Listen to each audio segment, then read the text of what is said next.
Capítulo 7. En busca del tesoro. Charlie Ledley y Ben Hockett volvieron de Las Vegas el 30 de enero de 2007, convencidos de que todo el sistema financiero se había desquiciado. Le dije a mi madre, creo que podríamos estar afrontando algo así como el fin del capitalismo democrático, explicaba Charlie. Ella se limitó a decirme, ay Charlie, y me sugirió muy seriamente que siguiera tomando litio. Habían creado un planteamiento de inversión que aprovechaba su talento para distanciarse de las convicciones de otras personas, pero encontrar tan gran convicción en sí mismos era algo nuevo e incómodo. Jamie escribió un memorando a sus dos socios en el que les preguntaba si creían que estaban haciendo una apuesta sobre el desmoronamiento de una sociedad y, por lo tanto, una apuesta sobre algo que el gobierno nunca permitiría que ocurriera. Si una amplia gama de márgenes de CDO empiezan a ampliarse, escribió, ello significa que probablemente se está produciendo un desastre financiero material global. La Reserva Federal estadounidense se halla en situación de arreglar el problema interviniendo. Supongo que la pregunta es, ¿cuán grande tendría que ser el cataclismo para que resultara demasiado grande para no intervenir? La conferencia de Las Vegas se había creado, entre otras cosas, para reforzar la fe en el mercado. El día después de que los conocedores del mercado de las hipotecas basura dejaran Las Vegas y volvieran a sus mesas de contratación, el mercado se desplomó. El 31 de enero de 2007, el ABX, un índice bursátil de bonos hipotecarios basura triple B, exactamente el tipo de bonos utilizados para crear CDO basura, cayó más de un punto, pasando de 93,03 a 91,98.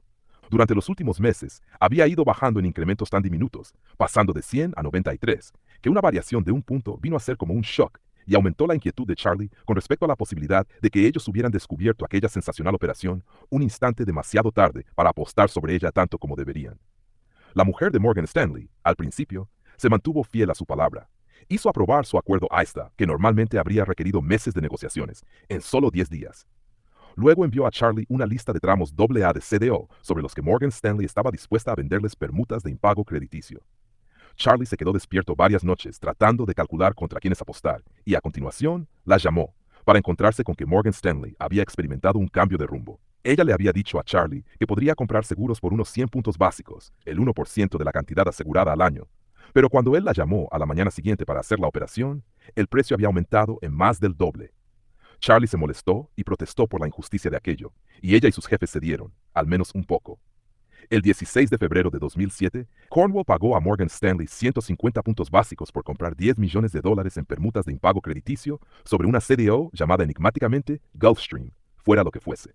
5 días más tarde, el 21 de febrero, empezó a cotizar en el mercado un índice de CDO, denominado TAPIX.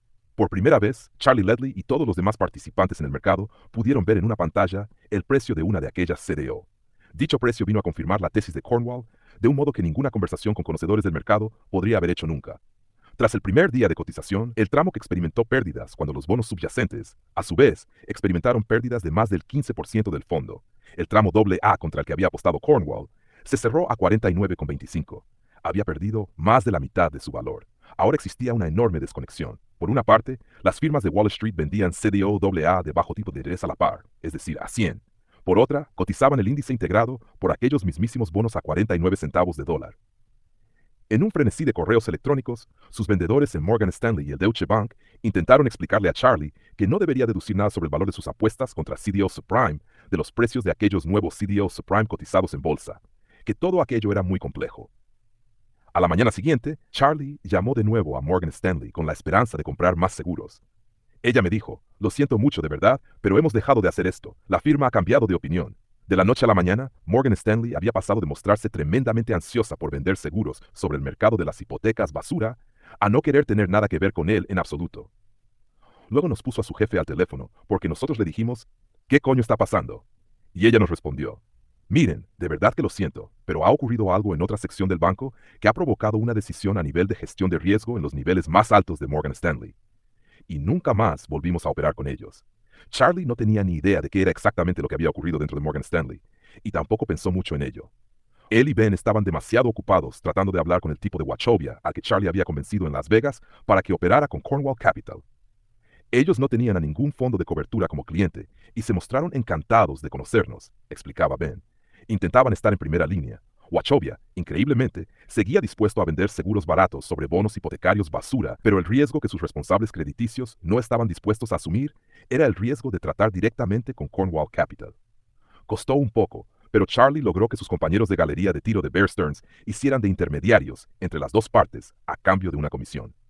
Los detalles de una operación de 45 millones de dólares, más o menos acordada en febrero de 2007, tardaron varios meses en negociarse, y la operación no se realizó hasta principios de mayo. Wachovia fue un regalo caído del cielo, explicaba Ben. Era como si fuéramos en un avión a 10.000 metros que se hubiera averiado y Wachovia todavía tuviera unos cuantos paracaídas a la venta. Nadie más vendía ya paracaídas. Pero en realidad, tampoco nadie quería creer que se necesitaran. Después de eso, el mercado se cerró por completo. En una cartera de menos de 30 millones de dólares, Cornwall Capital poseía ahora 205 millones en permutas de impago crediticio sobre bonos hipotecarios basura, y lo que más les molestaba era no tener más. Hacíamos todo lo posible por comprar más, decía Charlie. Poníamos nuestras ofertas a precios de regalo. Ellos llamaban y decían, uy, casi lo consiguen. Era como un partido de fútbol. Nosotros chutábamos la pelota, y ellos la paraban y nos la devolvían. Nosotros aumentábamos nuestra oferta, y al minuto siguiente la suya se disparaba. Aquello no tenía sentido. El mercado de CDO basura seguía funcionando como antes, y sin embargo, las grandes firmas de Wall Street de repente dejaron de tener utilidad para los inversores que habían estado suministrando materia prima a aquella maquinaria, los inversores que querían comprar permutas de impago crediticio. Aparentemente, había otras personas que se mantenían, pero a nosotros no se nos permitía vender en corto, explicaba Charlie. Él no podía saber con certeza lo que ocurría en las grandes firmas, pero sí podía suponerlo. Algunos de los operadores de dentro se habían dado cuenta del inminente desastre y luchaban por salir del mercado antes de que éste se desplomara. Con los tipos de Bear, yo tenía la sospecha de que, si había cualesquiera permutas de impago crediticio sobre CDO por comprar, las comprarían para quedárselas ellos, decía Charlie. A finales de febrero, un analista de Bear Stearns llamado Jan Sinha publicó un largo tratado argumentando que las recientes caídas en los bonos hipotecarios basura no tenían nada que ver con la calidad de dichos bonos, y sí con el sentimiento del mercado. Charlie lo leyó, pensando que la persona que lo había escrito no tenía ni idea de lo que estaba pasando realmente en el mercado. Según el analista de Bear Stearns, las CDO AA se cotizaban a 75 puntos básicos por encima del tipo libre de riesgo. Es decir, que en teoría, Charlie debería haber podido comprar permutas de impago crediticio por un 0,75% en primas anuales. Sin embargo, los operadores de Bear Stearns no estaban dispuestos a vendérselas por 5 veces ese precio. Llamé al tipo y le dije, ¿de qué demonios está usted hablando? Él me respondió, bueno, es como constan por escrito las transacciones. Entonces le pregunté, ¿pero las oficinas realmente están comprando y vendiendo a ese precio? Y él va y me dice, tengo que dejarle, y me cuelga. Ahora su operación les parecía ridículamente obvia. Era como si hubieran comprado un seguro de incendios barato para una casa envuelta en llamas. Si el mercado de las hipotecas basura tuviera el menor interés en ser eficiente, habría cerrado en el acto. Durante más de 18 meses, desde mediados de 2005 hasta principios de 2007, se prolongó aquella creciente desconexión entre el precio de los bonos hipotecarios basura y el valor de los préstamos que los respaldaban. A finales de enero de 2007, el precio de los bonos, o mejor dicho, el índice integrado por dichos bonos, empezó a caer. Al principio, los bonos cayeron a un ritmo constante, pero luego lo hicieron abruptamente. A primeros de junio, el índice de bonos basura triple B se cerraba en 60 y pico, lo que equivale a decir que los bonos habían perdido más del 30% de su valor original. Era lógico que las CDO, creadas a partir de aquellos bonos basura triple B, se desplomaran también. Si las naranjas estaban podridas, también lo estaría el zumo de naranja. Sin embargo, no ocurrió tal cosa. Lejos de ello, entre febrero y junio de 2007, las grandes firmas de Wall Street, lideradas por Merrill Lynch y Citigroup, crearon y vendieron 50.000 millones de dólares en nuevas CDO. Estábamos desconcertados por completo, explicaba Charlie, al ver que todo y todos volvían a la normalidad, a pesar de que obviamente aquello no era normal. Sabíamos que la garantía de la CDO se había desplomado, y sin embargo, todo seguía igual, como si no hubiera cambiado nada. Era como si todo un mercado financiero hubiera intentado cambiar de opinión, y luego se hubiera dado cuenta de que no podía permitirse el lujo de hacerlo. Las firmas de Wall Street, en especial Bear Stearns y Lehman Brothers, siguieron publicando investigaciones sobre el mercado de bonos que reafirmaban la fortaleza de dicho mercado. A finales de abril, Bear Stearns celebró una conferencia sobre CDO, a la que asistió Charlie. La agenda original incluía una presentación titulada Cómo vender en corto una CDO, pero esta había sido eliminada de la conferencia final, al igual que las diapositivas que acompañaban a la charla, que se habían colgado en el sitio web de Bear Stearns. Moody's y Standard & Poor's también se echaron atrás, pero de una manera reveladora. A finales de mayo, las dos grandes agencias de calificación anunciaron que estaban reconsiderando sus modelos de calificación de los bonos basura. Charlie y Jamie contrataron a un abogado para que llamara a Moody's y les preguntara si, dado que en adelante calificarían los bonos basura con criterios distintos, podían reconsiderar también los aproximadamente 2 billones de dólares en bonos que habían calificado ya y habían calificado mal. A Moody's no le pareció buena idea. Les dijimos, no tienen que recalificarlos todos, solo los que estamos vendiendo en corto, explicaba Charlie. Ellos respondieron, pues no. A Charlie, Ben y Jamie les parecía perfectamente claro que Wall Street estaba manteniendo la cotización de aquella CDO, o bien para poder volcar las pérdidas en clientes incautos, o para sacar los últimos miles de millones de dólares de un mercado corrupto. En cualquiera de los dos casos, estaban exprimiendo y vendiendo el zumo de unas naranjas que, sin lugar a dudas, estaban podridas. A finales de marzo de 2007, estábamos bastante seguros de que una de las dos cosas era cierta, decía Charlie. O bien el juego estaba del todo amañado, o nos habíamos vuelto jodidamente locos. El fraude era tan evidente que nos parecía que incluso tenía implicaciones para la democracia. De hecho, estábamos asustados. Ellos conocían a periodistas del New York Times y del Wall Street Journal, pero los periodistas a los que conocían no tenían ningún interés en su historia. Un amigo del Journal les puso en contacto con la división ejecutiva de la SEC, la Comisión del Mercado de Valores, pero tampoco esta tenía interés. En su oficina del Bajo Manhattan, la SEC se reunió con ellos y les escuchó, pero solo por cortesía. Fue casi como una sesión de terapia, explicaba Jamie, porque nos sentamos y dijimos, acabamos de tener la más demencial de las experiencias. Cuando empezaron a hablar, percibieron la incomprensión de sus interlocutores. Probablemente teníamos en los ojos esa mirada feroz de llevamos levantados 3 días seguidos, explicaba Charlie. Pero ellos no sabían nada de CDO ni de valores respaldados por activos. Les explicamos paso a paso nuestra operación, pero estoy bastante seguro de que no la entendieron. La SEC no investigó nada.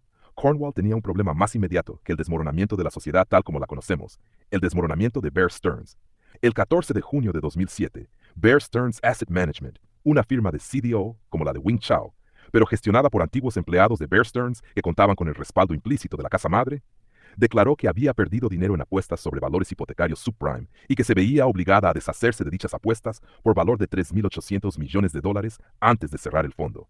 Hasta ese momento, Cornwall Capital había sido incapaz de ver por qué Bear Stearns y nadie más se había mostrado tan ansiosa por venderle seguros sobre CDO. Bear podía mostrarnos una liquidez en la CDO que yo no lograba entender, decía Ben. Tenían un comprador permanente al otro lado. Yo no sé si nuestras operaciones fueron directamente a sus fondos, pero tampoco sé a qué otro sitio podrían haber ido. Y ahí residía un nuevo problema. Bear Stearns le había vendido a Cornwall el 70% de sus permutas de impago crediticio. Dado que Bear Stearns era grande e importante y Cornwall Capital un fondo de cobertura de andar por casa, Cornwall no había exigido a Bear Stearns que depositara ningún aval. Y ahora se veían totalmente expuestos a la posibilidad de que ésta fuera incapaz de pagar sus deudas de juego. Cornwall Capital no podía por menos de advertir que, lejos de configurar el negocio de los bonos hipotecarios basura, Bear Stearns se veía más bien configurada por él. Habían pasado de ser una empresa de corretaje de bajo riesgo a convertirse en un motor de hipotecas basura, decía Jamie. Si el mercado de las hipotecas basura se desplomaba, Bear Stearns se desplomaría con él.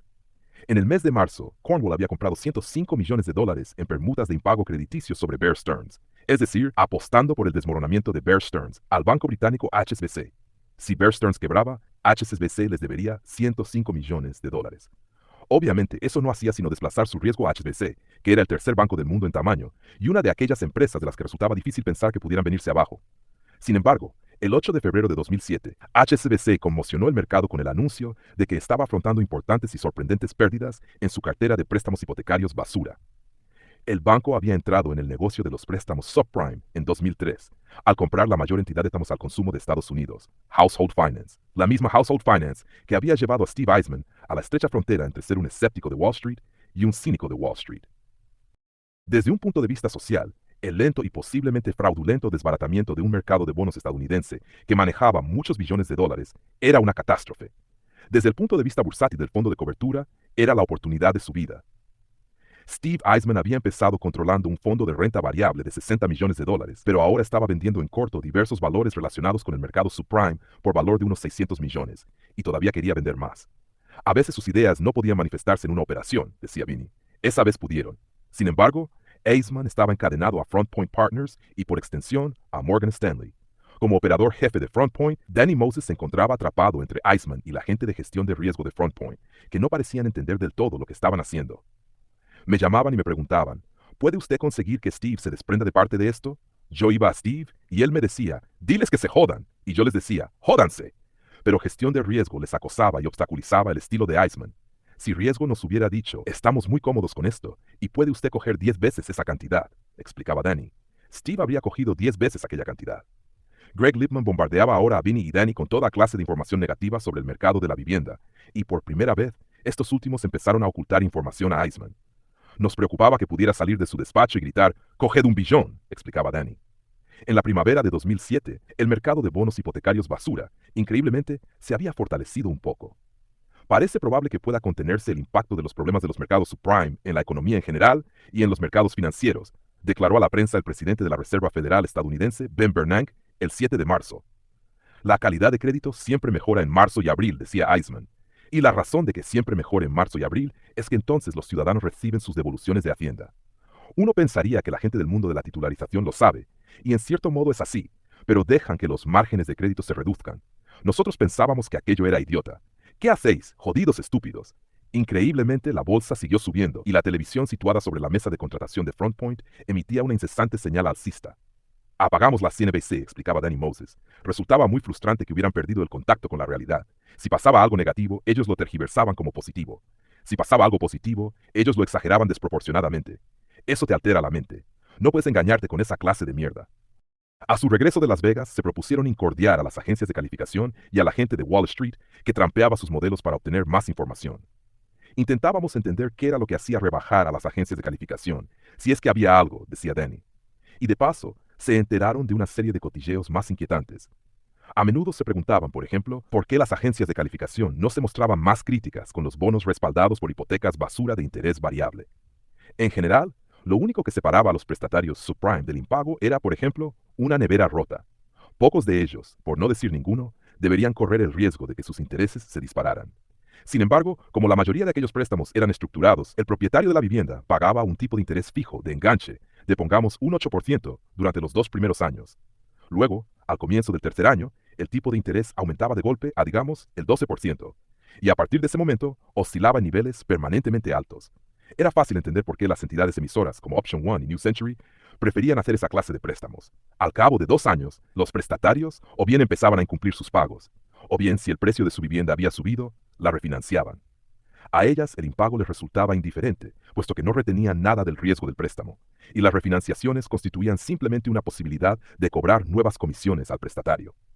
Tras andar de un lado a otro entre las agencias de calificación y la gente que conocía en el negocio de reempaquetar bonos basura, Eisman descubrió que las agencias presuponían que era tan probable que el prestatario cumpliera con sus pagos cuando el tipo de interés del préstamo era del 12% como cuando era del 8%, lo que significaba un mayor flujo de efectivo para los bonistas. Los bonos respaldados por hipotecas de tipo variable recibían calificaciones más altas que los respaldados por hipotecas de tipo fijo. De ahí que el porcentaje de hipotecas basura con tipos de interés variable hubiera aumentado, pasando en los últimos 5 años del 40 al 80%. Un gran número de aquellos préstamos ahora iban mal, pero los bonos basura no se movían, dado que Moody's y Standard Poor's, inquietantemente, todavía no habían variado su opinión oficial sobre ellos. Como inversora en acciones, Front Point Partners correspondía a los corredores de acciones de Wall Street. Eisman les pidió a los vendedores del mercado de acciones de Goldman Sachs, Morgan Stanley y demás que persuadieran a la gente de los departamentos de bonos para realizar una visita. Siempre les hacíamos la misma pregunta, explica Eisman. ¿Qué papel juegan las agencias de calificación en todo esto? Y siempre obtenían la misma reacción. Era una reacción física, porque ellos no querían decirlo. Era una sonrisa afectada. Escarbando más, llamó a Standard Poor's y preguntó qué ocurriría con las tasas de impago si los precios de la vivienda caían. El hombre de Standard Poor's no supo decírselo. Su modelo para los precios de la vivienda no tenía la posibilidad de aceptar una cifra negativa. Simplemente presuponían que los precios de la vivienda seguirían subiendo, cuenta Eisman. Finalmente, Eisman se subió al metro con Vinny y se dirigió a Wall Street para reunirse con una mujer de Standard Poor's llamada Ernestine Warner. Warner trabajaba como analista en el departamento de inspección, encargado de supervisar los bonos basura y rebajarlos si los préstamos que los respaldaban iban mal. Aunque los préstamos de hecho iban mal, los bonos no eran rebajados, de modo que Eisman se preguntó de nuevo si Standard Poor's sabía algo que él no supiera. Cuando vendimos en corto los bonos, lo único que teníamos eran los datos globales de nivel grupo, explicaba. Los datos de nivel grupo daban las características generales de un conjunto de préstamos, las puntuaciones FICO-medias, las ratios préstamo-valor medias, el porcentaje de préstamos NDOC, etc. Pero no ofrecían ninguna visión detallada de cada préstamo individual. Los datos de nivel grupo indicaban, por ejemplo, que el 25% de los préstamos de vivienda de un fondo estaban asegurados, pero no cuáles, los que tenían más probabilidades de ir mal o los que tenían menos. Era imposible determinar hasta qué punto las firmas de Wall Street habían manipulado el sistema. Obviamente, pensábamos que las agencias de calificación tenían más datos que nosotros, decía Eisman. Pero no era así. Ernestine Warner trabajaba con la misma información aproximada de la que disponían operadores como Eisman, lo cual resultaba demencial. El árbitro del valor de los bonos carecía de acceso a información relevante sobre dichos bonos. Cuando le preguntamos por qué, explicaba Vinny, ella nos dijo, los emisores no nos la dan.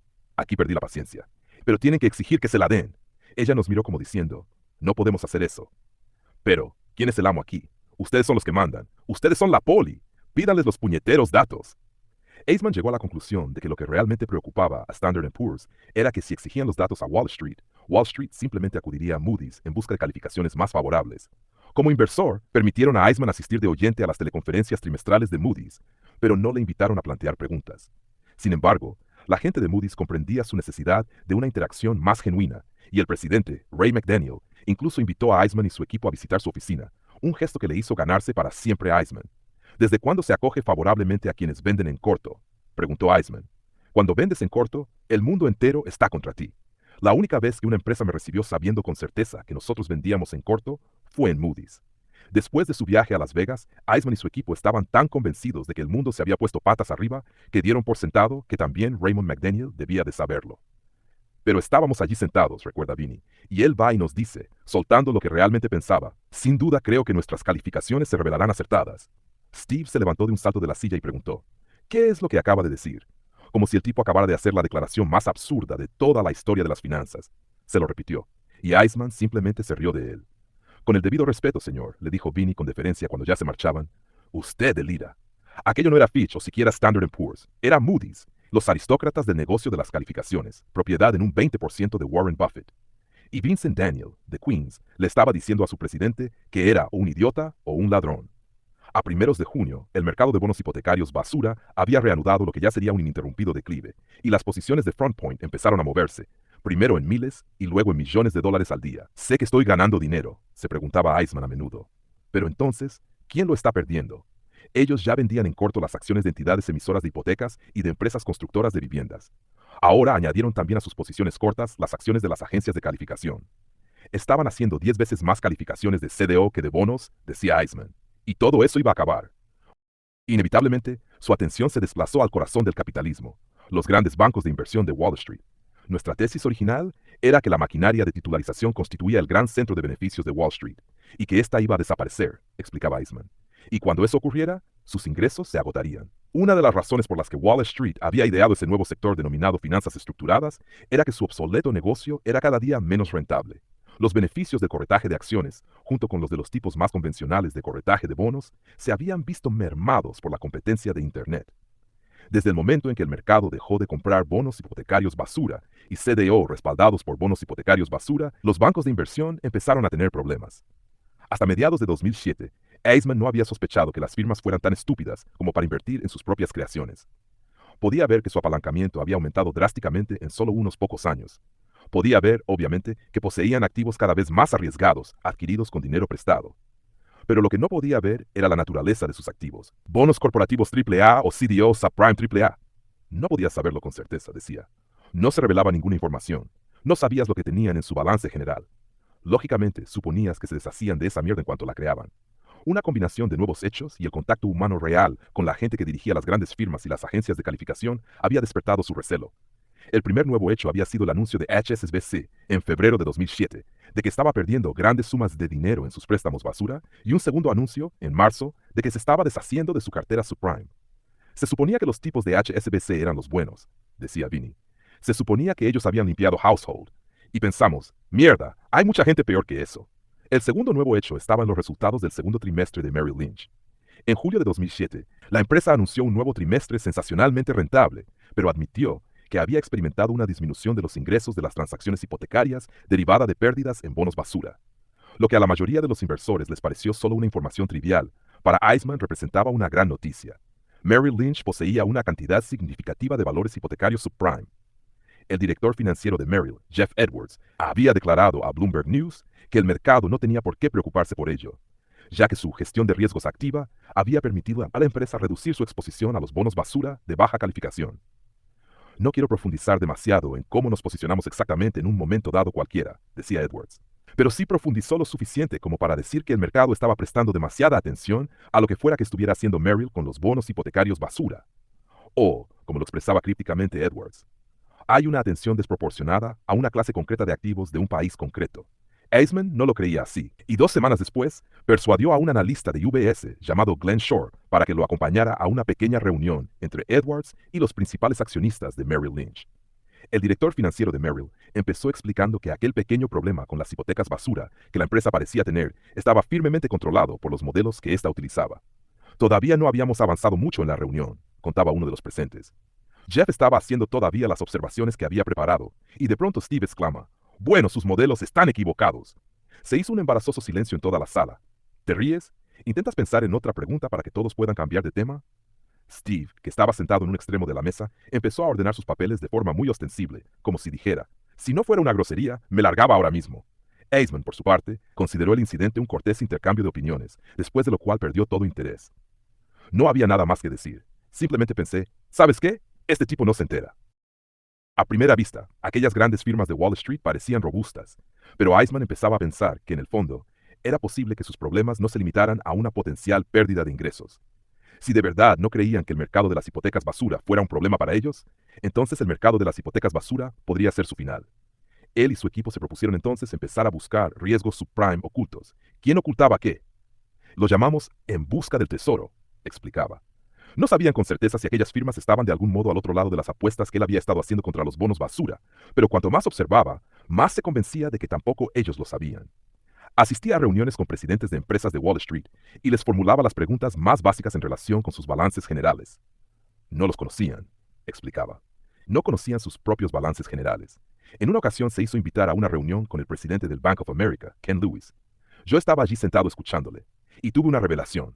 Me dije, Dios mío, pero si es tonto. Fue como si se apagara una bombilla. El tipo que controlaba uno de los mayores bancos del mundo era tonto, de modo que vendieron en corto Bank of America, junto con UBS, Citigroup, Lehman Brothers y algunos otros. No se les permitía vender en corto Morgan Stanley, porque ellos eran propiedad de Morgan Stanley, pero, de haber podido, también lo habrían hecho. No mucho después de que adoptaran sus posiciones cortas contra los grandes bancos de Wall Street, recibieron la visita de un destacado analista que trabajaba para ellos, Brad Hintz, de Sanford C. Bernstein Co. Hintz le preguntó a Eisman qué se traía entre manos. Simplemente hemos vendido en corto Merrill Lynch, le dijo Eisman. ¿Por qué? Le preguntó Hintz. Tenemos una sencilla tesis, le respondió Eisman. Va a producirse un desastre, y siempre que se produce un desastre, Merrill está ahí. Cuando llegó el momento de llevar a la bancarrota al condado de Orange con un mal asesoramiento, Merrill estaba ahí. Cuando quebró Internet, Merrill estaba ahí. En la década de 1980, cuando se soltó la correa al primer operador de bonos, y este perdió cientos de millones de dólares, Merrill estaba ahí para parar el golpe. Tal era la lógica de Eisman, la lógica de la jerarquía de Wall Street. Goldman Sachs era el grandullón que dominaba los juegos del barrio. Merrill Lynch era el niño gordinflón al que se asignaban los papeles menos agradables, pero que se contentaba con que se le tuviera en cuenta.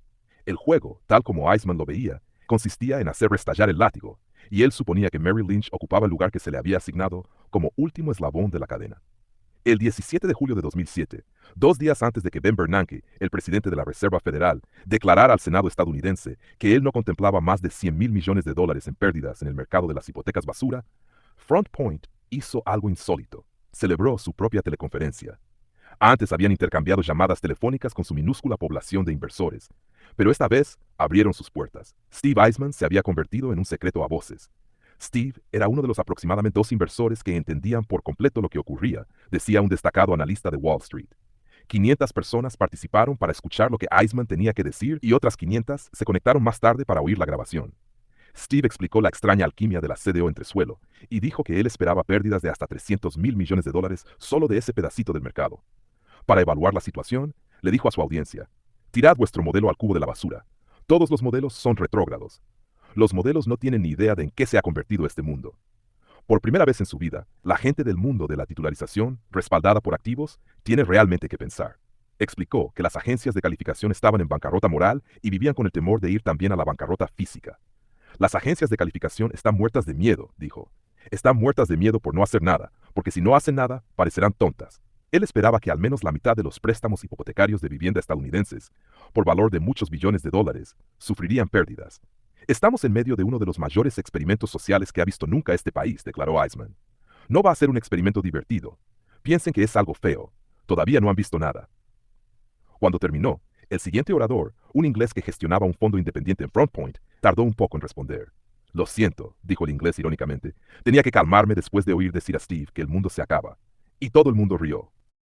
Más tarde, aquel mismo día, se informó a los inversores de los desplomados fondos de cobertura de Bear Stearns de que sus $1,600 millones en CDO respaldadas por activos subprime y calificadas como AAA no habían perdido solo parte de su valor, sino que carecían de valor en absoluto. Ahora Eisman estaba convencido de que muchas de las mayores firmas de Wall Street no entendían sus propios riesgos y estaban en peligro. En el fondo de su convicción subyacía el recuerdo de su cena con Wing Chao, cuando comprendió el papel central de la CDO entre suelo e hizo una apuesta masiva contra aquellas mismas CDO. Ello, obviamente, planteaba una pregunta: ¿qué hay exactamente dentro de una CDO? Yo no sabía qué coño había ahí dentro, explicaba Eisman. No podías hacer un análisis, no podías decir, deme todas las que llevan solo Californias dentro.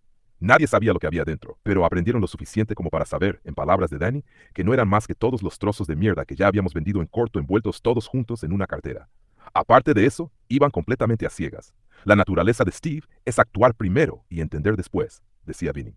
Entonces llegó una noticia.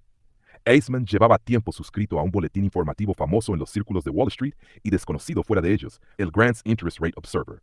Su director, Jim Grant, llevaba profetizando la catástrofe desde que se inició el gran ciclo de deuda, a mediados de la década de 1980. A finales de 2006, Grant decidió investigar aquellas extrañas creaciones de Wall Street conocidas como CDO, o mejor dicho, le pidió a su joven ayudante, Dan Gertner, ingeniero químico con un máster, que intentara entenderlas. Gertner se marchó con los documentos que explicaban la CDO a los potenciales inversores, y tras muchos sudores, gruñidos, esfuerzos y sufrimientos, volvió a explicar Grant, y me dijo, no logro entenderlo. Yo le dije, creo que ya tenemos nuestra historia. Gertner había escarbado y finalmente había llegado a la conclusión de que, por mucho que escarbara, nunca podría llegar al fondo de lo que había exactamente dentro de una CDO, lo cual, para Jim Grant, significaba que no era posible que ningún inversor lo lograra tampoco. A su vez, ello sugería lo que Grant sabía ya, que había demasiadas personas creyéndose demasiadas declaraciones financieras a pie juntillas. A comienzos de 2007, Grant escribió una serie de artículos sugiriendo que las agencias de calificación no estaban haciendo su trabajo, que casi con toda seguridad estaban calificando a aquellas CDO sin saber exactamente lo que había dentro de ellas. Los lectores del Grants han visto por sí mismos cómo un montón de porciones de hipotecas que no son de primera calidad pueden reorganizarse para formar una obligación de deuda garantizada, empezaba uno de dichos artículos, y se han quedado mirando asombrados las mejoras que este misterioso proceso puede obrar en las calificaciones crediticias de dichas porciones. Entonces, Standard & Poor's llamó a Grant, junto con su ayudante de confianza, para echarles la bronca. De hecho, nos mandaron llamar de la agencia de calificación y nos dijeron, tíos, no os enteráis, explica Gertner. Jim había empleado el término alquimia y a ellos no les gustaba ese término. Solo unos kilómetros al norte de las oficinas del Grants en Wall Street, un gestor de fondos de cobertura con una visión sombría del mundo, se preguntaba por qué no había oído a nadie más expresar sus recelos sobre el mercado de bonos y sus abstrusas creaciones. En el artículo de Jim Grant, Steve Eisman encontró una afirmación independiente de su teoría sobre el mundo financiero. Cuando lo leí, explicaba Eisman, pensé, Dios mío, esto es como poseer una mina de oro. Al leer aquello, fui el único tipo en todo el mundo bursátil que casi tiene un orgasmo. Capítulo 8. Un largo periodo de calma. El día que Steve Eisman se convirtió en el primer hombre del mundo que casi experimenta placer sexual al leer un artículo del Grant's Interest Rate Observer, el Dr. Michael Burry recibía de su director financiero una copia del mismo artículo, acompañado de una nota jocosa. Mike, no estarás pluriempleado escribiendo para el Grants, ¿verdad?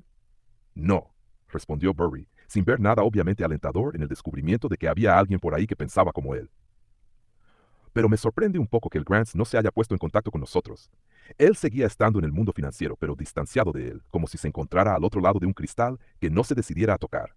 Había sido el primer inversor que había diagnosticado el trastorno del sistema financiero estadounidense a comienzos de 2003. La extensión del crédito mediante instrumentos. Se ideaban complicados productos financieros con el exclusivo fin de prestar dinero a gente que nunca podía devolverlo. Realmente creo que el último acto de la obra es una crisis de nuestras instituciones financieras, que están haciendo operaciones tan estúpidas. Le escribía en abril de 2003 a un amigo que le había preguntado por qué las cartas trimestrales de Zion Capital a sus inversores se habían vuelto tan sombrías. Tengo un trabajo que hacer, ganar dinero para mis clientes, punto. Pero chico, la cosa se vuelve malsana cuando empiezas a hacer inversiones que salen extraordinariamente bien si ocurre una tragedia. Luego, en la primavera de 2005, había identificado, antes que ningún otro inversor, exactamente qué tragedia era más probable que ocurriera, cuando hizo una gran apuesta explícita contra bonos hipotecarios basura. En febrero de 2007, los préstamos basura estaban experimentando cifras récord de impago. Las instituciones financieras eran cada día menos estables, y nadie más que él parecía recordar lo que había dicho y hecho. Les había dicho a sus inversores que quizá tendrían que ser pacientes, que era posible que la apuesta no rindiera hasta que las hipotecas emitidas en 2005 llegaran al final del periodo del tipo de interés de enganche. Pero no habían sido pacientes. Muchos de sus inversores desconfiaron de él, y él, a su vez, se sintió traicionado por ellos. Al principio había imaginado el final, pero ninguna de las etapas intermedias. Supongo que solo quería irme a dormir y despertarme en 2007, decía. Para mantener sus apuestas contra los bonos hipotecarios basura, se había visto obligado a despedir a la mitad de su reducido personal y a deshacerse de otras apuestas por valor de miles de millones de dólares que había hecho contra las empresas más estrechamente vinculadas al mercado de las hipotecas basura. Ahora estaba más aislado que nunca. Lo único que había cambiado era su explicación de ello. No mucho antes, su esposa lo había arrastrado a la consulta de un psicólogo de Stanford. Un profesor de preescolar había observado ciertos comportamientos preocupantes en su hijo de 4 años, Nicholas, y les había sugerido que había que hacerle unas pruebas.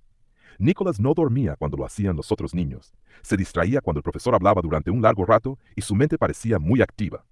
Michael Burry tuvo que resistirse a su impulso de sentirse ofendido. Al fin y al cabo, él era médico y sospechaba que el profesor intentaba decirles que no había sabido diagnosticarle un trastorno por déficit de atención a su propio hijo. Yo había trabajado en un consultorio de TDAH, trastorno por déficit de atención con hiperactividad, durante mi residencia, y tenía la fuerte impresión de que se diagnosticaba con demasiada facilidad, explicaba. Era un diagnóstico salvador para demasiados niños cuyos padres querían una razón médica para medicar a sus hijos o para explicar el mal comportamiento de estos. Él sospechaba que su hijo era algo distinto de los otros niños, pero distinto en un sentido positivo. Hacía una gran cantidad de preguntas, decía Burry. Yo lo había alentado a ello, porque de niño siempre hacía muchas preguntas, y me sentía frustrado cuando me decían que me callara. Ahora observaba a su hijo con más atención y advirtió que el pequeño, aunque era inteligente, tenía problemas a la hora de relacionarse con los demás. Cuando trataba de interactuar, aunque no les hacía nada malo a los otros niños, de algún modo los fastidiaba. Al llegar a casa, le dijo a su esposa, «No te preocupes, está perfectamente». Su esposa lo miró fijamente y le preguntó, «¿Cómo lo sabes?». A lo que el doctor Michael Burry respondió, «Porque es exactamente igual que yo. Es como era yo».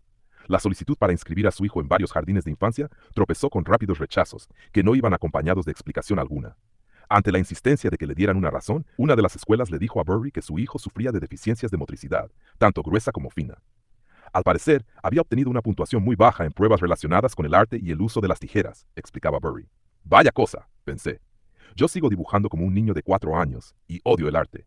Para hacer callar a su esposa, no obstante, aceptó que le hicieran pruebas a su hijo. Eso no haría sino demostrar que era un niño inteligente, un genio despistado. Pero lejos de ello, las pruebas realizadas por una psicóloga infantil demostraron que su hijo tenía el síndrome de Asperger. Un caso clásico, les dijo, y les recomendó que sacaran al niño de la escuela normal y lo llevaran a un especial. El doctor Michael Burry se quedó mudo de asombro. Recordaba el Asperger de la Facultad de Medicina, pero solo vagamente. Su esposa le dio el montón de libros que había acumulado sobre el autismo y otros trastornos relacionados. Los primeros eran La Guía Completa del Síndrome de Asperger, escrita por un psicólogo clínico llamado Tony Atwood, y El Síndrome de Asperger, Guía para Padres y Profesionales, del mismo autor. Marcada deficiencia en el uso de múltiples comportamientos no verbales, como mirarse a los ojos, confirmado. Incapacidad para desarrollar relaciones de compañerismo, confirmado. Ausencia de una tentativa espontánea de compartir placeres, intereses o logros con otras personas, confirmado. Dificultad para leer los mensajes sociales y emocionales en los ojos de alguien, confirmado. Deficiente regulación de las emociones o los mecanismos de control para expresar cólera, confirmado. Una de las razones por las que los ordenadores resultan tan atractivos es que no solo no tienes que hablar o socializar con ellos, sino que son lógicos, constantes y no propensos a caprichos. Por lo tanto, constituyen un foco de interés ideal para la persona con el síndrome de Asperger, confirmado. Muchas personas tienen un hobby. La diferencia entre el rango normal y la excentricidad observada en el síndrome de Asperger es que estas aficiones son a menudo solitarias, idiosincrásicas y dominan el tiempo y la conversación de la persona. ¿Confirmado? ¿Confirmado? Confirmado. Al cabo de unas cuantas páginas, Michael Burry comprendió que ya no estaba leyendo sobre su hijo, sino sobre él mismo. ¿Cuántas personas pueden coger un libro y encontrar un manual de instrucciones de su vida?, se preguntó. Detestaba leer un libro que le dijera quién era. Siempre se había creído distinto, pero ahí se decía que era igual que otras personas. Mi esposa y yo éramos la típica pareja de Asperger, y teníamos un hijo con Asperger. Su ojo de cristal ya no explicaba nada. Lo raro sería que lo hubiera hecho. ¿Cómo un ojo de cristal podía explicar en un nadador de competición el miedo patológico a las aguas profundas, el terror de no saber qué acechaba bajo sus pies? ¿Cómo podía explicar su pasión infantil por lavar el dinero? Michael cogía billetes de $1 y los lavaba, los secaba con una toalla, los prensaba entre las páginas de los libros y luego apilaba más libros sobre aquellos, todo para poder tener dinero que pareciera nuevo. De repente, me había convertido en una caricatura, explicaba Burry. Siempre había sido capaz de estudiar algo y sobresalir en ello realmente deprisa. Creía que se debía a que tenía algo especial. Pero ahora era, bueno, mucha gente con Asperger puede hacer eso. Ahora había un trastorno que me explicaba. Se resistió a aceptarlo. Él tenía un don para encontrar y analizar información sobre los temas que más le interesaban. Y siempre había estado muy interesado en sí mismo. Ahora, A los 35 años de edad, le habían dado aquella nueva información sobre sí mismo, y su primera reacción fue desear que no se la hubieran dado. Mi primer pensamiento fue que mucha gente debía de tenerlo y no lo sabía, explicaba. Y me preguntaba, ¿es realmente bueno para mí saberlo en este momento? ¿Por qué es bueno para mí saber eso de mí mismo? Fue a ver a su psicólogo para que le ayudara a evitar los efectos de su síndrome en su esposa y sus hijos. Su vida laboral, no obstante, permaneció inalterada por la nueva información. No modificó la forma en que tomaba sus decisiones de inversión ni su modo de comunicarse con sus inversores. Tampoco dejó que estos se enteraran de su trastorno. No consideraba que fuera un hecho material que hubiera que revelar, comentaba. No era un cambio. No se me había diagnosticado algo nuevo. Era algo que había tenido siempre. Por otra parte, aquello explicaba de manera inquietante lo que hacía para ganarse la vida y el modo en que lo hacía. Su obsesiva búsqueda de datos fácticos, su insistencia en la lógica, su capacidad de analizar rápidamente un montón de tediosas declaraciones financieras. Las personas con Asperger no podían controlar aquello en lo que estaban interesadas. Fue un golpe de suerte que su especial foco de interés fueran los mercados financieros, y no, pongamos por caso, coleccionar catálogos de cortacéspedes. Cuando se lo planteó de ese modo, comprendió que los complejos mercados financieros modernos estaban lo bastante bien diseñados como para recompensar a una persona con Asperger que se interesara en ellos. Solo alguien que tiene Asperger se leería el prospecto de un bono hipotecario basura, decía. A comienzos de 2007, Michael Burry se encontraba en una situación especialmente extraña. Había comprado seguros sobre un montón de bonos hipotecarios basura realmente malos, creados a partir de préstamos hechos en 2005, pero aquellas eran sus permutas de impago crediticio. No era frecuente que otros operaran con ellas, ya que mucha gente había adoptado el punto de vista de que los préstamos hechos en 2005 eran de algún modo más sólidos que los realizados en 2006. En la jerga del mercado de bonos, estaban fuera de la carrera. Este era el principal argumento. Los grupos de préstamos contra los que había apostado eran relativamente limpios. Para contestar tal afirmación, encargó un estudio privado y descubrió que los grupos de préstamos que había vendido en corto tenían casi el doble de probabilidades de estar en bancarrota y un tercio más de probabilidades de haber sido objeto de embargo que la carrera general de transacciones subprime de 2005. Los préstamos realizados en 2006 eran, de hecho, peores que los realizados en 2005. Pero estos últimos seguían siendo penosos y tenían cada vez más cerca las fechas en las que se debían revisar sus tipos de interés. Así pues, había escogido exactamente a los propietarios de viviendas adecuados contra los que apostar. Durante todo el año 2006 y los primeros meses de 2007, Burry envió su lista de permutas de impago crediticio a Goldman, al Bank of America y a Morgan Stanley con la intención de que se la mostraran a los posibles compradores, a fin de hacerse una idea del precio de mercado. Al fin y al cabo, esa era la función teórica de los operadores, la de intermediarios, creadores de mercados. Sin embargo, no era la función que realizaban. Parecía que los operadores se limitaban a sentarse delante de mis listas y hacer sus propias apuestas de la manera más oportunista, explicaba Burry. Los datos de los emisores de hipotecas eran peores cada mes. Los préstamos subyacentes a los bonos estaban yendo mal a un ritmo cada vez mayor, y sin embargo, según decían, el precio de asegurar dichos préstamos bajaba. La lógica me había fallado, comentaba. No podía explicar los resultados que veía. Al final de cada jornada solía hacer un pequeño cálculo. Si el mercado subprime había caído, le transferirían dinero a él. Si se había fortalecido, sería él quien tendría que transferir dinero. El destino de Shion Capital dependía de esas apuestas, pero a corto plazo, ese destino no venía determinado por un mercado abierto y libre. Venía determinado por Goldman Sachs, el Bank of America y Morgan Stanley, que decidían cada día si las permutas de impago crediticio de Michael Burry habían ganado o perdido dinero. Era cierto, no obstante, que su cartera de permutas de impago crediticio era poco común. Habían sido seleccionadas por un personaje poco común, con una opinión poco común sobre los mercados financieros, que operaba solo y de forma independiente. Este hecho solo permitía a las firmas de Wall Street dictarle el precio de mercado. Al no haber nadie más que comprara y vendiera exactamente lo que Michael Burry compraba y vendía, no había ninguna evidencia objetiva del valor de tales productos, de modo que valían lo que Goldman Sachs y Morgan Stanley decían que valían. Burry detectó una pauta en el modo en que manejaban su mercado. Todas las buenas noticias sobre el mercado de la vivienda o sobre la economía se trataban como una excusa para exigir una fianza a Shion Capital, y todas las malas noticias se menospreciaban, como si de algún modo resultaran irrelevantes para las apuestas concretas que él había hecho. Las firmas siempre afirmaban que no tenían ninguna posición propia, que mantenían sus activos y pasivos equilibrados, pero su comportamiento decía otra cosa. Cualquiera que fuera, la posición neta de los bancos era la que determinaba la referencia, decía. Yo no creo que ellos acudieran al mercado en busca de referencia. Creo que acudían para cubrir sus necesidades. Es decir, la razón por la que se negaban a reconocer que la apuesta de Burry producía beneficios era que ellos estaban al otro lado de dicha apuesta. Cuando hablas con los operadores, escribía en marzo de 2006 al abogado de su empresa, Steve Druskin, obtienes la perspectiva de su cartera. Lo que tengan en su cartera será su punto de vista. Resulta que Goldman está acumulando un montón de ese riesgo, pues entonces hablarán como si no hubiera pasado nada en los fondos de hipotecas. No hay necesidad de sembrar el pánico. Y eso ha funcionado. Mientras puedan atraer más dinero al mercado, el problema queda resuelto. Esa ha sido la historia de los últimos 3 o 4 años. En abril de 2006 había terminado de comprar seguros sobre bonos hipotecarios basura. En una cartera de 555 millones de dólares había puesto 1.900 millones de dólares en aquellas peculiares apuestas, unas apuestas que deberían estar produciendo beneficios, pero que no los producían. En mayo adoptó una nueva táctica: preguntar a operadores de Wall Street si estarían dispuestos a venderle más permutas de impago crediticio al precio que ellos afirmaban que valían, sabiendo que no era así. En ningún momento ha habido ninguna contraparte dispuesta a venderme mi lista a mis referencias, escribía en un correo electrónico. El 80 o 90% de los nombres de mi lista ni siquiera están disponibles a ningún precio. Un mercado que funcionara correctamente asimilaría la nueva información en los precios de los valores. Pero este mercado multibillonario del riesgo hipotecario subprime nunca experimentaba variaciones. Uno de los dichos más viejos relacionados con la inversión es que si lees algo sobre ella en el periódico es que ya es demasiado tarde, explicaba. Pero no esta vez.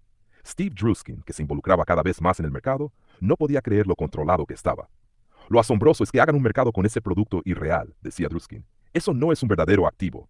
Era como si Wall Street hubiera decidido permitir a todo el mundo apostar sobre la puntualidad de las líneas aéreas comerciales. La probabilidad de que, por ejemplo, el vuelo 001 de United Flight llegara a su hora, obviamente variaba en función del clima, por cuestiones mecánicas, por la pericia del piloto, etc. Pero esas probabilidades cambiantes podían ignorarse hasta el momento en que el avión llegara o no llegara. No importaba que grandes entidades prestamistas hipotecarias como Ownit y Rescap quebraran o que algún grupo de préstamos basura experimentara pérdidas superiores a las esperadas. Lo único que importaba era lo que Goldman Sachs y Morgan Stanley habían decidido que debía importar. El mayor mercado de capitales del mundo en realidad no era un mercado, era otra cosa. ¿Pero qué? De hecho, estoy quejándome a mis homólogos de que tiene que haber un fraude en el mercado para que las permutas de impago crediticio se hallen en su mínimo histórico, escribía Burry en un correo electrónico a un inversor de confianza. ¿Y si las CDS son un fraude?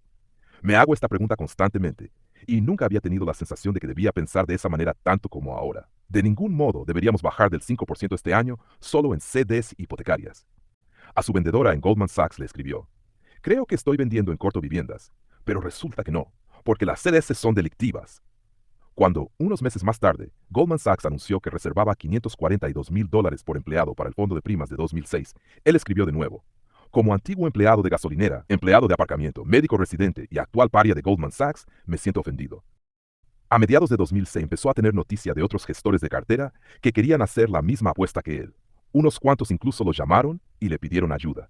Tenía a toda esa gente diciéndome que tenía que salir de esa operación, decía. Y yo miraba a aquellas otras personas y pensaba en lo afortunadas que eran por poder entrar en la operación. Si el mercado hubiera sido mínimamente racional, habría reventado mucho antes. Algunos de los mayores fondos del planeta han escogido mi cerebro y copiado mi estrategia, escribía en un correo electrónico. De modo que no solo será Zion la que gane dinero si eso sucede. Aún así, tampoco será todo el mundo. Ahora se sentía absolutamente desdichado. Es como si mis tripas se digirieran a sí mismas, le escribió a su esposa a mediados de septiembre. El motivo de su tristeza eran, como de costumbre, los otros. Y los otros que más le molestaban eran sus propios inversores. Cuando inició su fondo, en el año 2000, liberó solo sus rendimientos trimestrales y les dijo a sus inversores que tenía la intención de no decirles casi nada sobre lo que se traía entre manos. Ahora le exigían informes mensuales y hasta quincenales, y lo incordiaban constantemente sobre la prudencia de su pesimismo. Casi pensaba que, cuanto mejor era la idea y cuanto más iconoclasta era el inversor, más probabilidades tenías de que los inversores te gritaran, explicaba. A él no le preocupaba lo jorobado que estuviera el mercado de un valor determinado, porque sabía que a la larga, la lógica acabaría metiéndolo en cintura. Los negocios o prosperaban o fracasaban, los préstamos o se pagaban o no se pagaban. Pero las personas cuyo dinero gestionaba eran incapaces de mantener una distancia emocional con respecto al mercado. Y ahora respondían a los mismos estímulos superficiales que todo el jorobado mercado de las hipotecas basura e intentaban obligarlo a adaptarse a su demencia. Hago todo lo posible por tener paciencia, le escribía a un inversor, pero solo puedo ser tan paciente como lo sean mis inversores. A otro inversor quejoso le escribió: la definición de un gestor inteligente en el mundo de los fondos de cobertura es alguien que tiene la idea correcta y ve cómo sus inversores lo abandonan justo antes de que la idea produzca beneficios. Cuando estaba ganando enormes sumas de dinero, apenas había tenido noticias de ellos. En el momento en que empezó a perder un poco, ellos comenzaron a acribillarlo con dudas y recelos. Entiendo que el monstruo que nos arrastra hacia el mar son las CDS. Ha creado usted la penosa situación del viejo y el mar. ¿Cuándo ve usted el final de la sangría? En agosto ha bajado de nuevo el 5%. ¿Está utilizando ahora una estrategia más arriesgada? Me pone usted físicamente enfermo. ¿Cómo se atreve? ¿Puede explicarme cómo seguimos perdiendo dinero en esta posición? Si nuestras pérdidas potenciales son fijas, me parece, en base a lo que hemos perdido, que ahora deberían ser una minúscula parte de la cartera. Esta última pregunta no dejaba de plantearse. ¿Cómo un especialista en acciones podía estar perdiendo tanto con aquella quijotesca apuesta en el mercado de bonos? Y él no dejaba de intentar contestarla. Se comprometía a pagar primas anuales equivalentes a aproximadamente el 8% de la cartera, todos los años mientras existieran los préstamos subyacentes. Probablemente unos 5 años, aunque podían llegar a ser 30. Un 8% multiplicado por 5 años se convertía en un 40%. Si el valor de las permutas de impago crediticio caía a la mitad, Zion registraba una pérdida ajustada al valor de mercado del 20%. Más alarmante resultaba el hecho de que sus contratos de permuta de impago crediticio contuvieran una disposición que permitía a las grandes firmas de Wall Street cancelar sus apuestas con Zion si los activos de esta última caían por debajo de un cierto nivel. De repente, existía un riesgo real de que pudiera ocurrir tal cosa.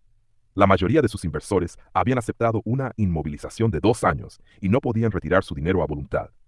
Pero de los 555 millones de dólares que tenía bajo su gestión, 302 millones eran susceptibles de ser retirados, bien a finales de 2006 o bien a mediados de 2007, y los inversores hacían cola para recuperar su dinero. En octubre de 2006, mientras los precios de las viviendas en Estados Unidos experimentaban su mayor descenso en 35 años, y solo unas semanas antes de que el índice ABX de bonos hipotecarios BBB experimentara su primer acontecimiento crediticio, es decir, sus primeras pérdidas, Michael Burry afrontaba la probabilidad de una retirada masiva de dinero de su fondo, un fondo que ahora se dedicaba a apostar contra el mercado de las hipotecas basura. Estábamos clínicamente deprimidos, decía uno de los analistas que Burry había contratado, pero con los que luego nunca sabía qué hacer, dado que siempre insistía en realizar todos los análisis por sí mismo. Ibas a trabajar y decías, no quiero estar aquí. La operación se volvía contra ti, y los inversores querían salir. Una noche, cuando Burry se quejaba a su esposa de la completa falta de perspectiva a largo plazo de los mercados financieros, le vino a la mente una idea. El acuerdo con sus inversores le daba derecho a conservar su dinero si lo había invertido en valores de los que no hay ningún mercado público o que no son libremente negociables. Correspondía al gestor decidir si había un mercado público para un valor concreto. Si Michael Burry consideraba que no lo había, por ejemplo, si pensaba que un mercado temporalmente no funcionaba o era de algún modo fraudulento, se le permitía reservar una inversión.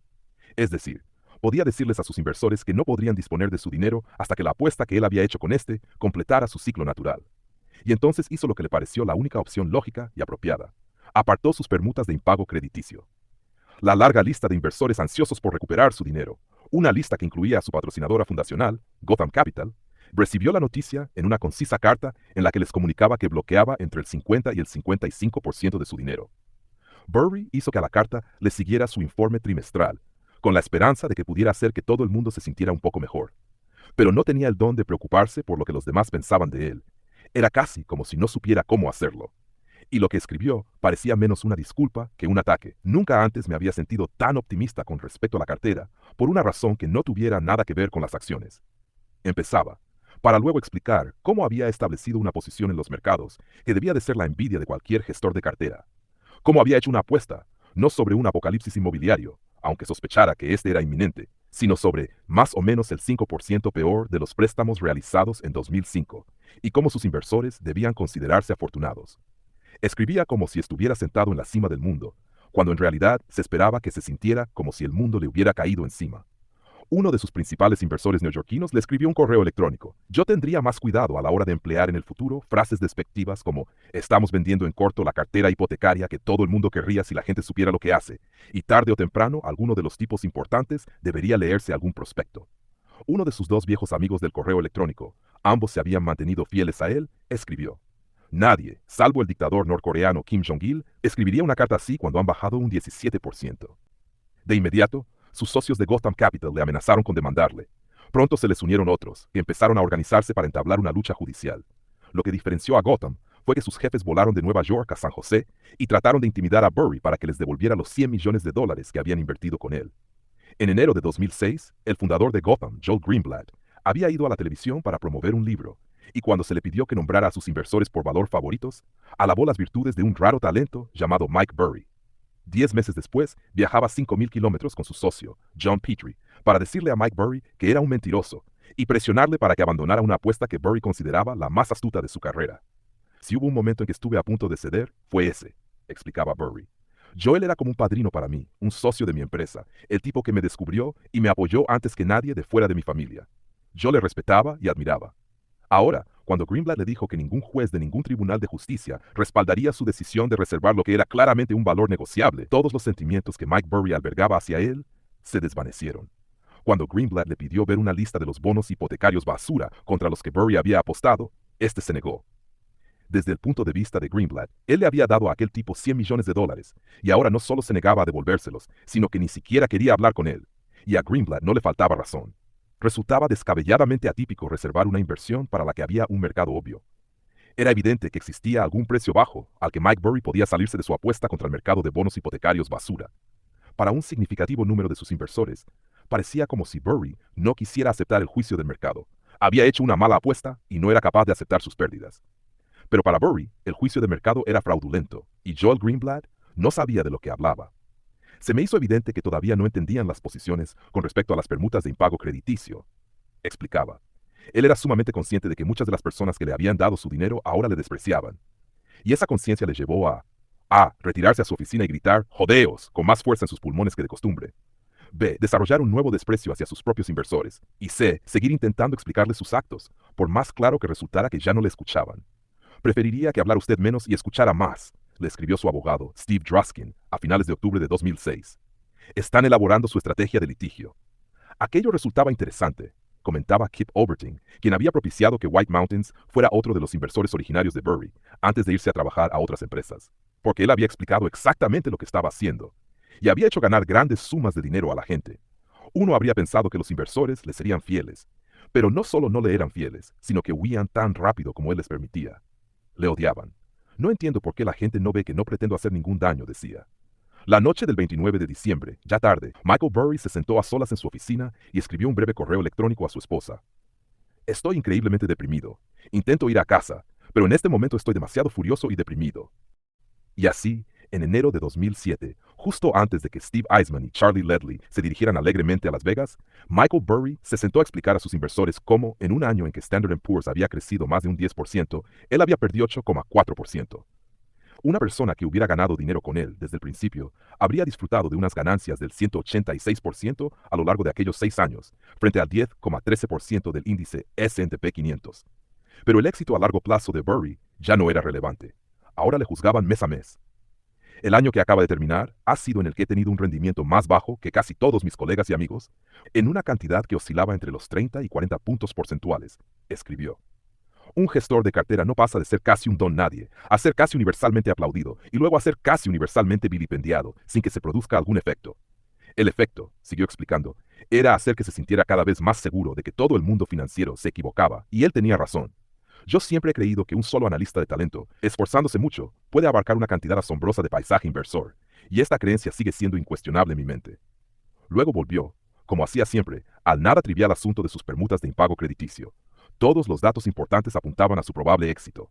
Solo en los 2 últimos meses, 3 grandes entidades emisoras de hipotecas habían quebrado. La organización Center for Responsible Lending predecía que en 2007 habría 2.200.000 prestatarios que perderían sus casas y que una de cada 5 hipotecas basura emitidas en 2005 y 2006 sería objeto de impago. Michael Burry era tan hábil a la hora de cabrear a la gente que se convirtió en un villano de Wall Street. Las cartas trimestrales a sus inversores, que Burry consideraba privadas, ahora se filtraban rutinariamente a la prensa. En un diario comercial se publicó un repugnante artículo en el que se sugería que se había comportado de forma poco ética al reservar su apuesta, y Burry estaba seguro de que el artículo había sido instigado por uno de sus propios inversores. Mike no era un paranoico, comentaba un inversor de Nueva York que observó el comportamiento de otros inversores neoyorquinos hacia Zion Capital. La gente en realidad no le entendía. Cuando se convirtió en un tipo malo, se convirtió en un sociópata avaro que iba a robar todo el dinero, y siempre podía volver a ser neurólogo. Eso era lo primero que se le ocurría a todo el mundo con respecto a Mike, que era médico. Burry empezó a oír extraños rumores sobre él, que había abandonado a su esposa y estaba escondido, que había huido a Sudamérica. Es una vida interesante la que llevo últimamente, le escribió Burry a uno de sus amigos del correo electrónico. Con todo lo que ha pasado recientemente, he tenido la oportunidad de hablar con muchos de nuestros inversores, cosa que es la primera vez que hago en la historia de los fondos. Lo que he escuchado me ha chocado. Parece que los inversores solo han prestado una relativa atención a mis cartas, y muchos de ellos han hecho caso de diversos rumores y habladurías, en lugar del análisis o el pensamiento original. Según las distintas versiones, he creado un fondo patrimonial privado, he intentado comprar una mina de oro venezolana, he montado un fondo de cobertura independiente llamado Milton's Opus, me he divorciado, he reventado, nunca he revelado las operaciones con derivados, he pedido prestados $8.000 millones, he pasado la mayor parte de los 2 últimos años en Asia, he acusado a todo el mundo en Wall Street, salvo a mí mismo, de ser idiota, he desviado capital de los fondos a mi cuenta personal y, más o menos, he convertido a Zion en el siguiente Amaranth. No me invento nada de todo esto. Él siempre había sido distinto de como cabía esperar que fuera un gestor de fondos de cobertura. Iba a trabajar con los mismos pantalones cortos y camisetas durante días. Se negaba a llevar zapatos con cordones. Se negaba a llevar relojes o siquiera su anillo de boda. Para relajarse en el trabajo, a menudo ponía heavy metal a todo volumen. Creo que esas debilidades personales mías fueron toleradas por muchos mientras las cosas iban bien, explicaba. Pero cuando las cosas dejaron de ir bien, se convirtieron en síntomas de incompetencia o de inestabilidad por mi parte, incluso entre mis empleados y socios comerciales. Después de la conferencia de Las Vegas, el mercado había caído y luego se recuperó hasta finales de mayo. Para Charlie Ledley, de Cornwall Capital, el sistema financiero estadounidense parecía estar sistemáticamente corrompido por un contubernio de bancos de Wall Street, agencias de calificación y reguladores estatales. Para Steve Eisman, de Front Point Partners, el mercado parecía sobre todo estúpido o ilusorio. Una cultura financiera que había experimentado tantos pequeños pánicos, seguidos de robustas expansiones, veía cualquier bajada de valores simplemente como una nueva oportunidad de compra.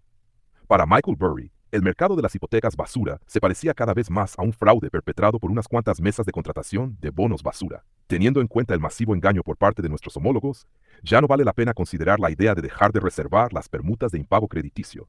Escribía a finales de marzo de 2007. El primer semestre de 2007 fue un periodo muy extraño en la historia financiera. Los datos en el ámbito del mercado de la vivienda se distanciaban cada vez más de las cotizaciones de los bonos y de los seguros sobre los bonos.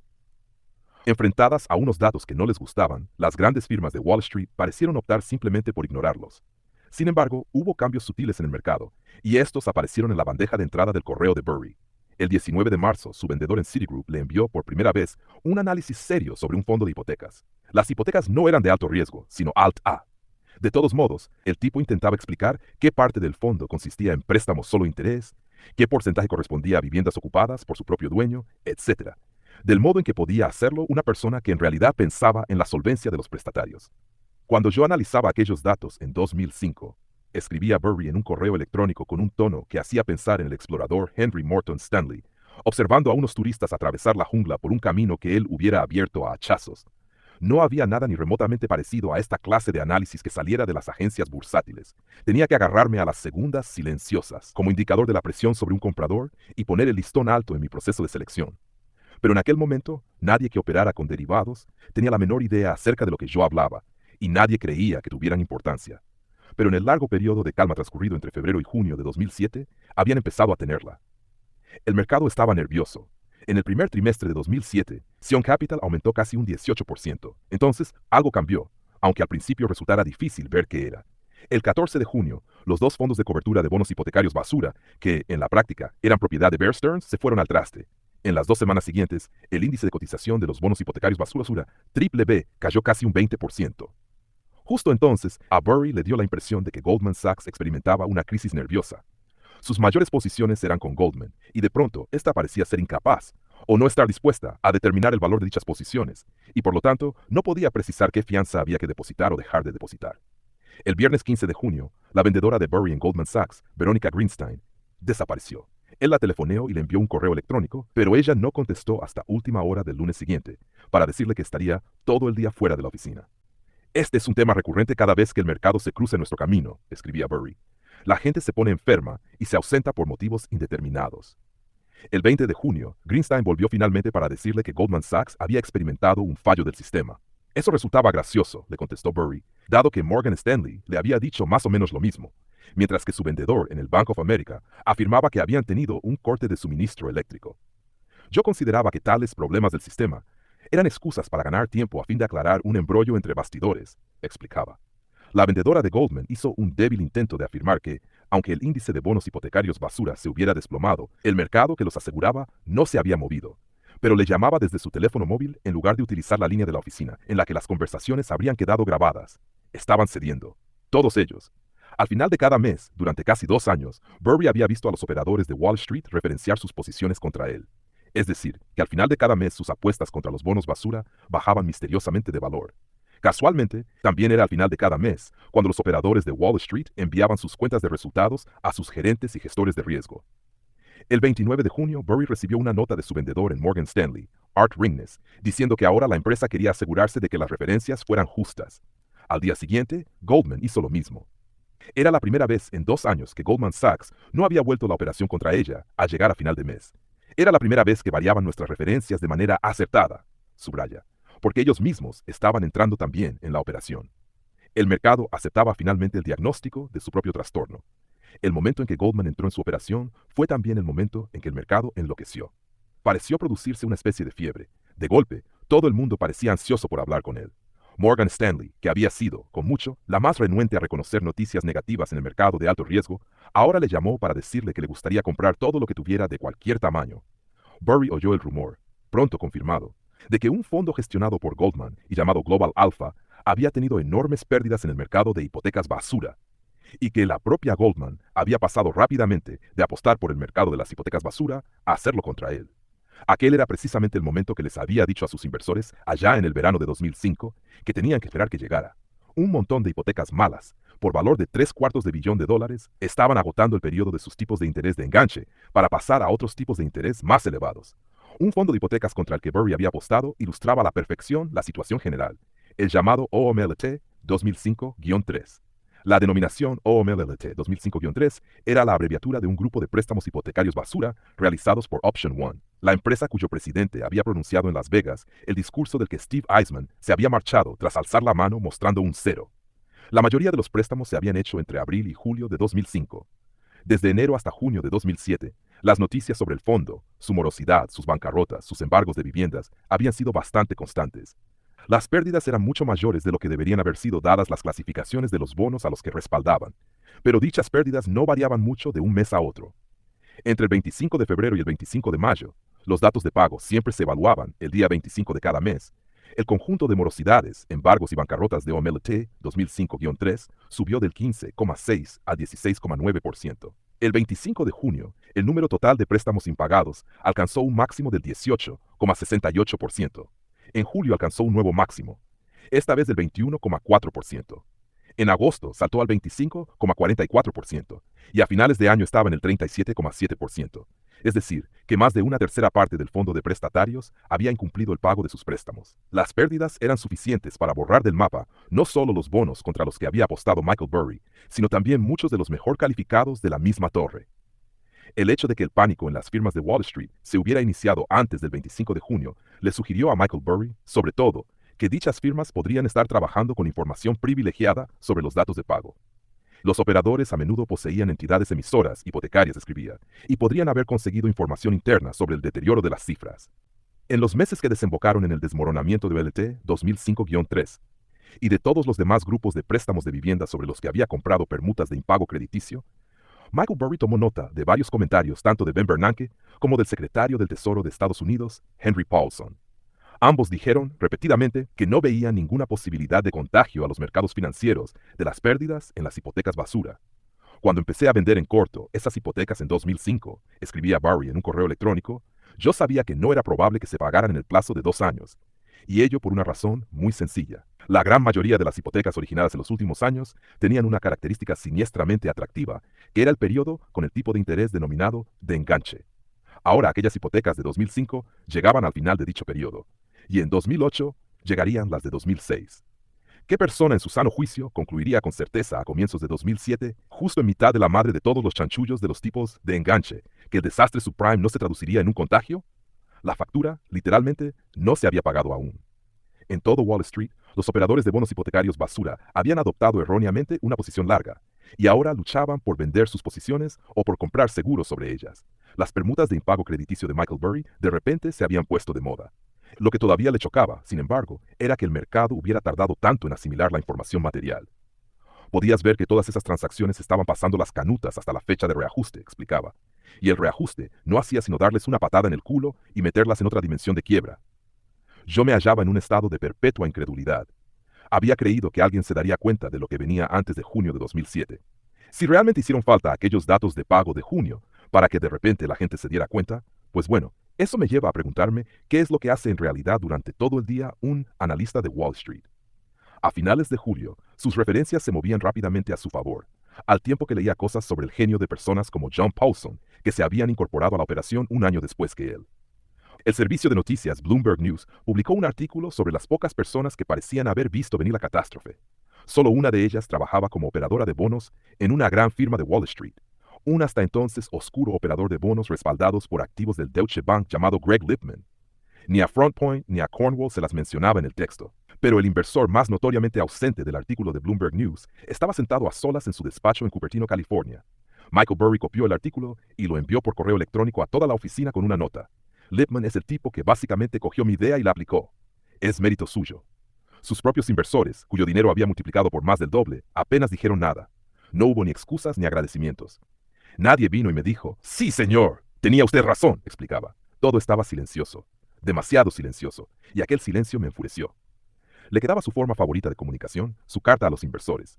A primeros de julio de 2007, cuando los mercados se desplomaron, les planteó una magnífica pregunta. Un aspecto bastante sorprendente de todo esto, escribió, es que ha habido relativamente pocos informes de inversores que en realidad salieran perjudicados por los problemas del mercado de las hipotecas basura. ¿Por qué no hemos oído hablar todavía de un long-term capital de esta era? Capítulo 9. La muerte de un interés. Howie Hubler había crecido en Nueva Jersey y había jugado al fútbol en el Montclair State College.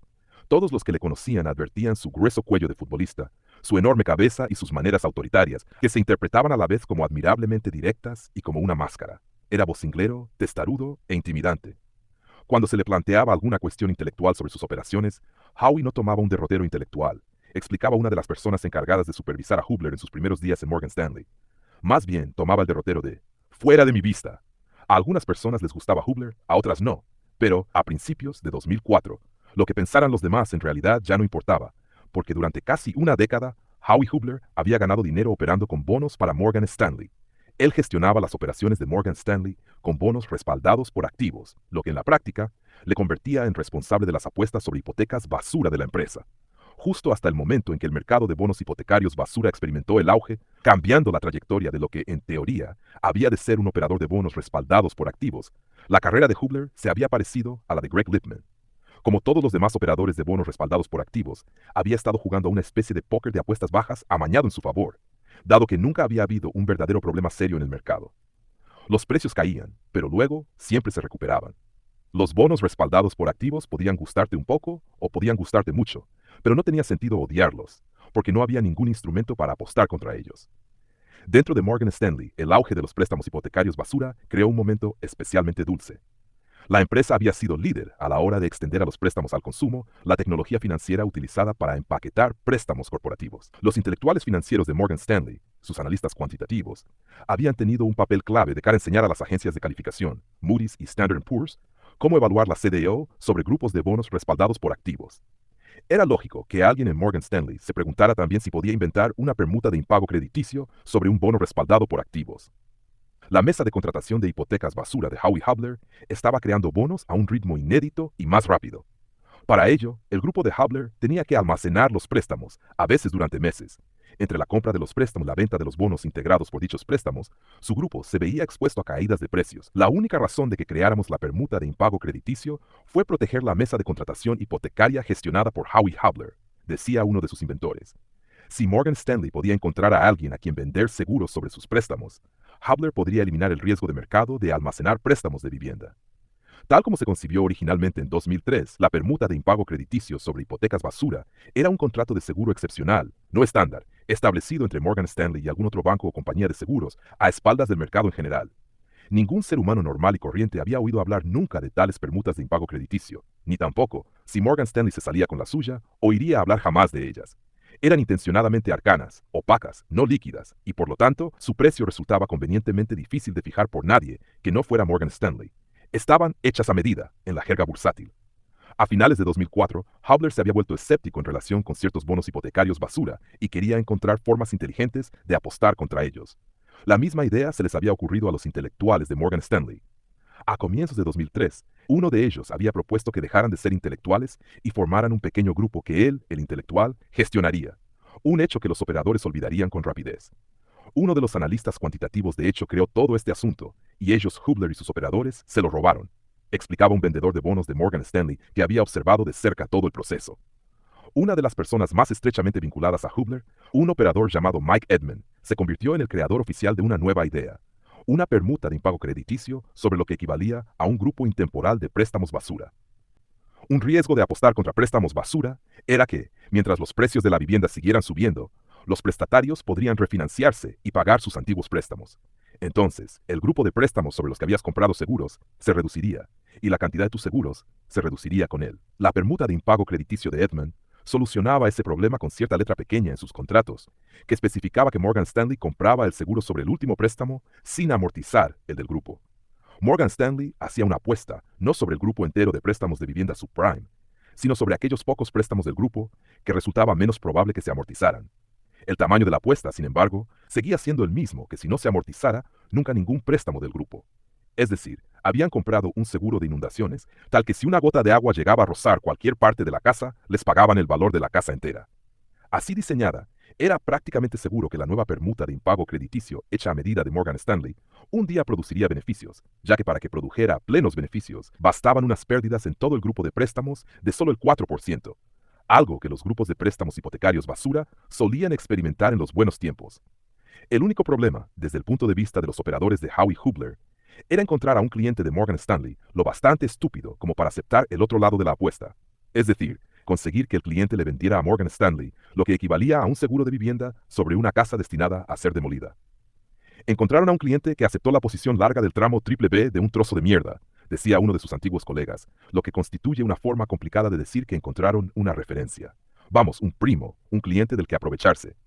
Así fue como empezó, como se impulsó la primera operación de Howie. A comienzos de 2005, Howie Hubler había encontrado un número de primos suficientes en el mercado para adquirir permutas de impago crediticio hechas a medida por valor de $2.000 millones. Desde el punto de vista de los primos, las permutas de impago crediticio que Howie Hubler trataba de comprar debían de parecer algo así como dinero gratis. Morgan Stanley les pagaría el 2,5% anual sobre el tipo libre de riesgo por poseer. De hecho, bonos respaldados por activos de calidad, triple B. La idea les resultó especialmente atractiva a inversores institucionales alemanes, que o bien no leyeron la letra pequeña o se tomaron las calificaciones de las agencias al pie de la letra. En la primavera de 2005, Howie Hubler y sus operadores creían, con razón, que no había ninguna duda de que aquellas diabólicas políticas de seguros que habían creado producirían beneficios, y querían tener más. Fue entonces, sin embargo, cuando Michael Burry empezó a hacer campaña para comprar permutas de impago crediticio estandarizadas. Greg Lippmann en el Deutsche Bank, un par de operadores de Goldman Sachs y algunos otros se reunieron para elaborar los detalles del contrato. A Mike Edman de Morgan Stanley le arrastraron a regañadientes a su discusión, ya que, desde el momento en que las permutas de impago crediticio sobre bonos hipotecarios basura fueron negociadas y estandarizadas abiertamente, el grupo de Howie Hubler perdería la capacidad de vender su versión, más turbia y más privada. Corría el mes de abril de 2006, y la maquinaria de los bonos hipotecarios basura funcionaba a todo gas.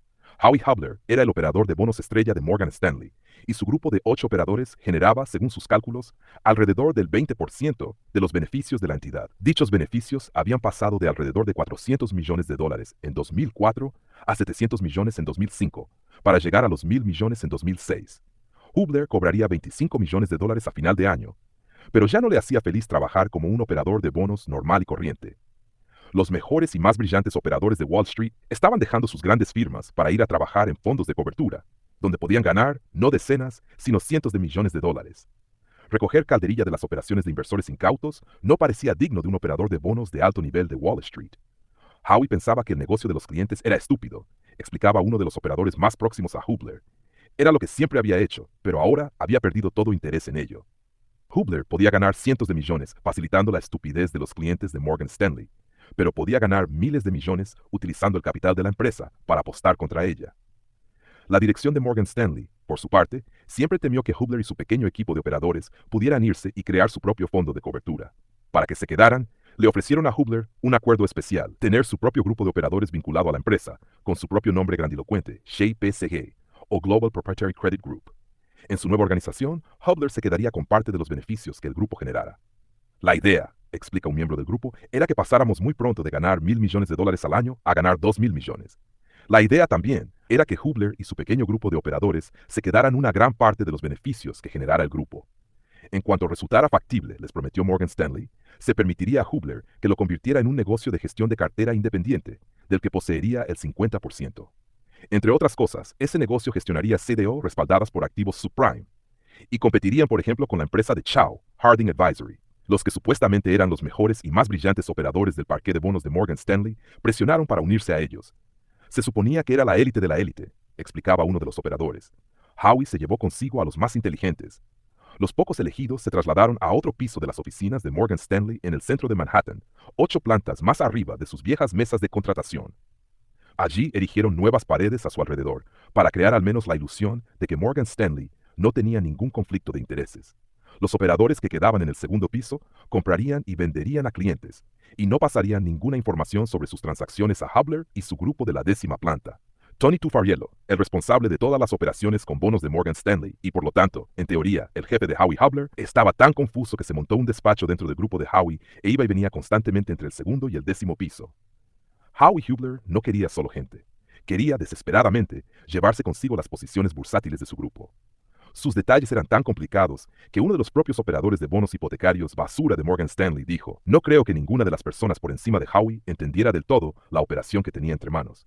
Pero su idea esencial era sencilla. Hubler y su grupo habían hecho una apuesta masiva a que los préstamos basura irían mal. La joya de la corona de sus elaboradas posiciones bursátiles seguían siendo los $2.000 millones en permutas de impago crediticio hechas a medida que Hubler estaba seguro de que un día, muy pronto, producirían $2.000 millones de beneficios. Los grupos de préstamos hipotecarios estaban a punto de experimentar sus primeras pérdidas, y en el momento en que lo hicieran, Hubler sería plenamente recompensado. Había, no obstante, un engorroso problema. Las primas vigentes de aquellos contratos de seguros se comían los rendimientos a corto plazo del grupo de Howie. Se suponía que el grupo ganaba $2.000 millones al año, explicaba uno de sus miembros.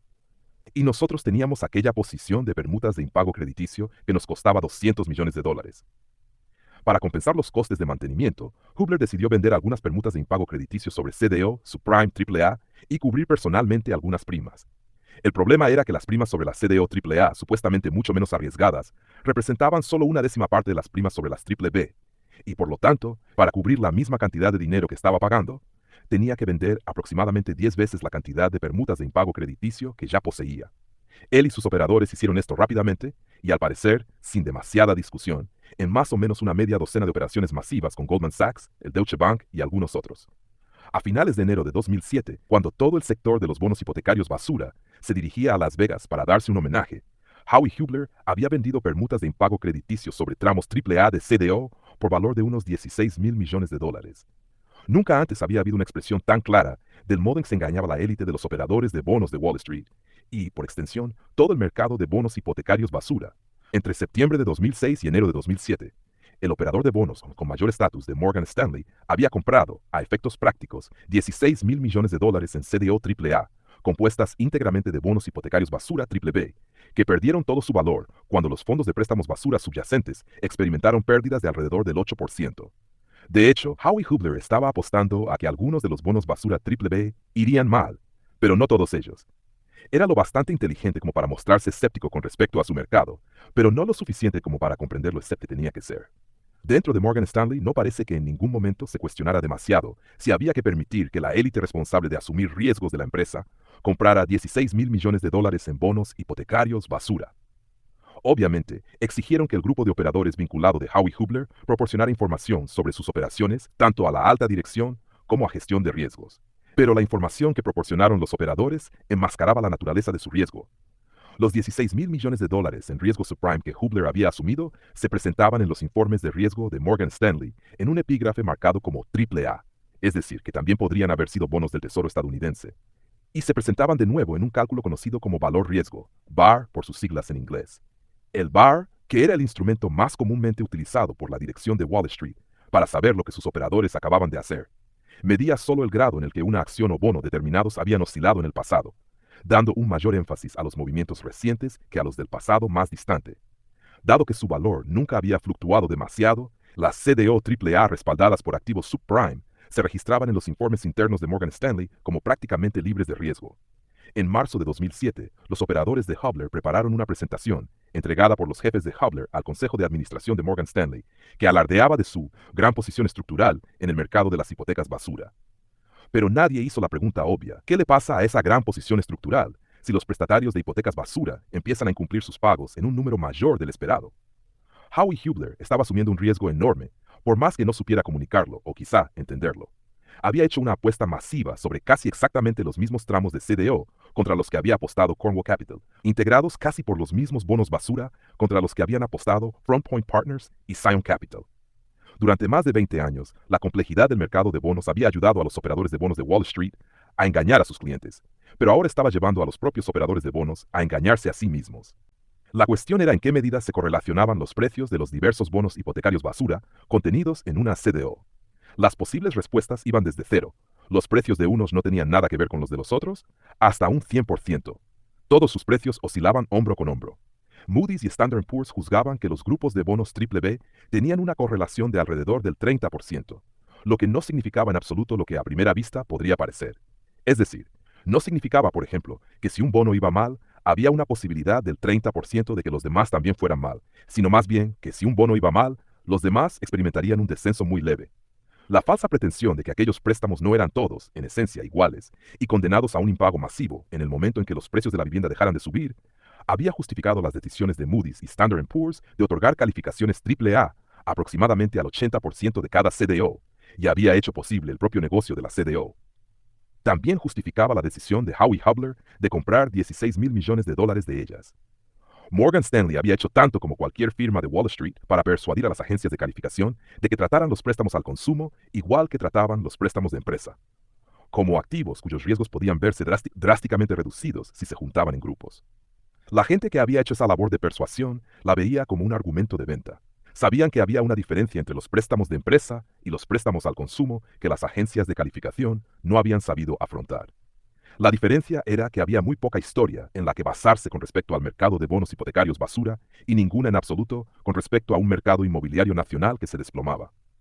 La élite de los operadores de bonos de Morgan Stanley no dedicaba demasiado tiempo a preocuparse por ello, y Howie Hubler confiaba en las calificaciones. Los operadores de bonos de Wall Street que estaban al otro lado de la línea telefónica hablando con Howie Hubler se llevaron la impresión de que él consideraba aquellas apuestas completamente libres de riesgo. Obtenía un diminuto interés por nada. Por supuesto, no era el único que creía tal cosa. Hubler y un operador de Merrill Lynch andaban discutiendo con respecto a una posible compra por parte de Morgan Stanley de 2.000 millones de dólares en CDO AAA. Hubler quería que Merrill Lynch le pagara 28 puntos básicos, un 0,28%, sobre el tipo libre de riesgo, mientras que Merrill Lynch solo quería pagar 24. En una operación de 2.000 millones de dólares, una operación que en última instancia habría transferido una pérdida de 2.000 millones de dólares de Merrill Lynch a Morgan Stanley. Los dos operadores discutían sobre unos pagos de intereses que ascendían a 800.000 dólares anuales. Finalmente, no hubo acuerdo sobre dicha suma. Hubler mantuvo la misma quisquillosa discusión con el Deutsche Bank, aunque con una diferencia. En el Deutsche Bank, Greg Lippmann gritaba ahora a todo pulmón que un día aquellas CDO AAA podían tener un valor igual a cero. La maquinaria de CDO del Deutsche Bank le pagó a Hubler los 28 puntos básicos que ansiaba y en diciembre de 2006 y enero de 2007 realizó sendas transacciones con él, de 2.000 millones de dólares cada una. Cuando hicimos las operaciones, ambos decíamos todo el tiempo, los dos sabemos que no hay riesgo en estas cosas, explicaba el ejecutivo de CDO del Deutsche Bank que trató con Hubler. En el turbio y curioso periodo transcurrido desde principios de febrero hasta junio de 2007, el mercado de las hipotecas basura parecía un gigantesco globo de helio, atado al suelo por más o menos una decena de grandes firmas de Wall Street. Cada firma sostenía su soga. Una por una, se fueron dando cuenta de que no importaba lo fuerte que tiraran. A la larga, el globo los alzaría por los aires. En junio, una por una, fueron soltando calladamente sus cabos. Por decreto de su presidente, Jamie Dimon, JP Morgan había abandonado el mercado a finales de otoño de 2006. El Deutsche Bank, gracias a Lippmann, siempre se había agarrado bastante tenuemente a él. Goldman Sachs fue el siguiente, pero no se limitó a marcharse, sino que se volvió e hizo una gran apuesta contra el mercado subprime, acelerando todavía más la fatal ascensión del globo. Cuando sus fondos de cobertura subprime se desplomaron en junio, Bear Stearns se vio forzada a cortar su cuerda y el globo se alejó todavía más del suelo. Poco antes de eso, en abril de 2007, Howie Hubler, que quizá albergaba recelos sobre el tamaño de su apuesta, había llegado a un acuerdo con el tipo que controlaba los condenados fondos de cobertura de Bear Stearns, Ralph Schoffey. El 2 de abril, la mayor entidad prestadora de hipotecas basura de Estados Unidos, New Century, se había visto desbordada por los impagos y se había declarado en quiebra. Morgan Stanley le vendería a Schoffey 6.000 millones de dólares de sus 16.000 millones en CDO AAA. El precio había caído un poco. Schoffey pedía un rendimiento de 40 puntos básicos, el 0,40% sobre el tipo libre de riesgo. Hubler habló con la presidenta de Morgan Stanley, Zoe Cruz, y juntos decidieron que preferían mantener el riesgo subprime antes que sufrir unas pérdidas que equivalían a varias decenas de millones de dólares. Fue una decisión que terminó costándole a Morgan Stanley casi 6.000 millones de dólares, y sin embargo, el director general de Morgan Stanley, John Mack, no se involucró en ella. Mack nunca fue a hablar con Howey, explica uno de los colaboradores más próximos de Hubler. En todo aquel tiempo, Howey no mantuvo ni una sola charla con Mack. En mayo de 2007, sin embargo, se produjo una creciente disputa entre Howey Hubler y Morgan Stanley. Asombrosamente, esta no tenía nada que ver con la prudencia de poseer 16.000 millones de dólares en títulos complejos, cuyo valor dependía, en última instancia, de la capacidad de una stripper de Las Vegas con 5 propiedades de inversión o de un recolector de fresas mexicano con una sola casa de $750.000 de cumplir con unos pagos de intereses rápidamente crecientes. La disputa era sobre el incumplimiento, por parte de Morgan Stanley, de su promesa de convertir el grupo de operadores vinculado de Hubler en su propia firma de gestión de cartera independiente, de la que éste poseería el 50%. Molesto por la tardanza de Morgan Stanley al respecto, Howey Hubler amenazó con marcharse. Para retenerlo, Morgan Stanley prometió pagarles a él y a sus operadores una porción aún mayor de las ganancias de GPCG. En 2006, Hubler había cobrado 25 millones de dólares. En 2007 se suponía que cobraría mucho más. Un mes después de que Hubler y sus operadores vieran mejoradas las condiciones del acuerdo con su empresa, Morgan Stanley finalmente planteó la pregunta incómoda. ¿Qué pasaría con su masiva apuesta en el mercado de las hipotecas basura si los estadounidenses de clase media baja incumplían sus pagos en un número mayor del esperado? ¿Cómo resultaba la apuesta, por ejemplo, utilizando la previsión de pérdidas generada por los analistas más pesimistas de Wall Street? Hasta aquel momento, la apuesta de Hubler había sido sometida a pruebas de estrés, con posibles escenarios en los que los grupos de préstamos basura experimentaban pérdidas del 6%, las más elevadas de la historia reciente. Ahora se pedía a los operadores de Hubler que imaginaran lo que le pasaría a su apuesta si las pérdidas alcanzaban el 10%. La petición venía directamente del jefe de gestión de riesgo de Morgan Stanley, Tom Dowla, y a Hubler y sus operadores les disgustó e inquietó la posibilidad de que la hiciera pública. Aquello resultaba de lo más extraño, explica uno de ellos. Había mucha inquietud al respecto. Tal como lo veíamos, era como decir, esta gente no sabe de lo que está hablando. Si las pérdidas llegan al 10%, es que habrá algo así como 1 millón de personas sin hogar. A la larga, las pérdidas en los préstamos sobre los que el grupo de Hubler había apostado llegarían al 40%. En opinión de un alto ejecutivo de Morgan Stanley, ajeno al grupo de Hubler, ellos no querían mostrarte los resultados, solo repetían, esa situación mundial no puede ocurrir. Los operadores de Hubler tardaron 10 días en producir ese resultado que en realidad no querían mostrar a nadie. Con unas pérdidas del 10%, su complicada apuesta sobre hipotecas basura pasaba de tener un beneficio previsto de $1.000 millones a una pérdida prevista de 2.700 millones. En palabras de un alto ejecutivo de Morgan Stanley, los responsables de gestión de riesgos salieron de las pruebas de estrés con un aspecto muy contrariado.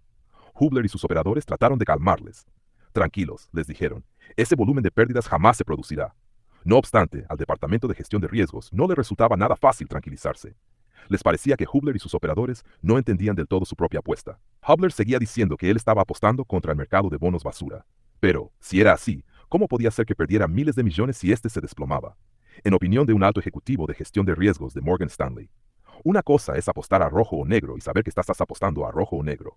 Y otra muy distinta es apostar a una forma determinada de rojo y no conocerla. A principios de julio, Morgan Stanley recibió su primer toque de atención. Vino de Greg Lippmann y sus jefes en el Deutsche Bank, quienes, en una teleconferencia, le dijeron a Howey Hubler y sus jefes que los $4.000 millones en permutas de impago crediticio que Hubler había vendido a la mesa de contratación de CEO de Deutsche Bank 6 meses antes habían experimentado una variación favorable a Deutsche Bank. ¿Podía, por favor, Morgan Stanley transferir $1.200 millones al Deutsche Bank al final de la jornada? O, en palabras de Lippmann, según alguien que oyó la conversación, tío, nos debes 1.200 millones. La CDO subprime con calificación AAA, de las que ahora había montones enterradas en varias firmas de Wall Street por valor de cientos de miles de millones de dólares y que se suponía que estaban libres de riesgo, valían ahora, según Greg Lippmann, solo 70 centavos por dólar. Howey Hubler tuvo la misma reacción. ¿Qué significa 70? Nuestro modelo dice que valen 95, exclamó uno de los tipos de Morgan Stanley que participaba en la teleconferencia. Nuestro modelo dice que valen 70, replicó uno de los tipos del Deutsche Bank. Bueno, pues nuestro modelo dice que valen 95, repitió el tipo de Morgan Stanley, y luego pasó a hablar de cómo la correlación entre los miles de bonos BBB de su CDO era muy baja, y por lo tanto que unos cuantos bonos fueran mal no implicaba que ellos perdieran su valor. En ese punto Greg Lippmann se limitó a decir, tío, a la mierda tu modelo. Yo te mantengo la cotización. Están a 70.77. Tienes 3 opciones. Puedes revendérmelas a 70. Puedes comprar unas cuantas más a 77. O puedes darme mis putos $1.200 millones. Sin embargo, así era. Fue el principio de una espiral descendente que terminaría solo unos meses después en una teleconferencia entre la presidenta de Morgan Stanley y los analistas de Wall Street. Los impagos se disparaban, los bonos se desplomaban en todo el mundo, y las CDO integradas por dichos bonos iban detrás.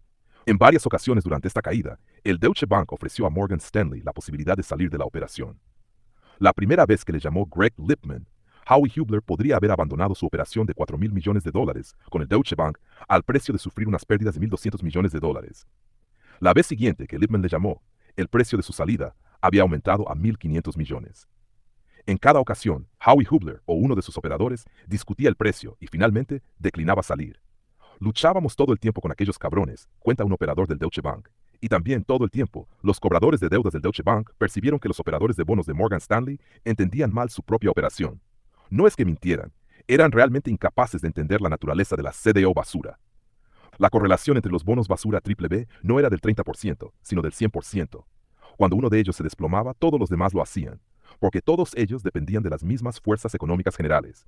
Al final, apenas tenía sentido que una CDO cayera de 100 a 95, a 77, a 70 y luego a 7.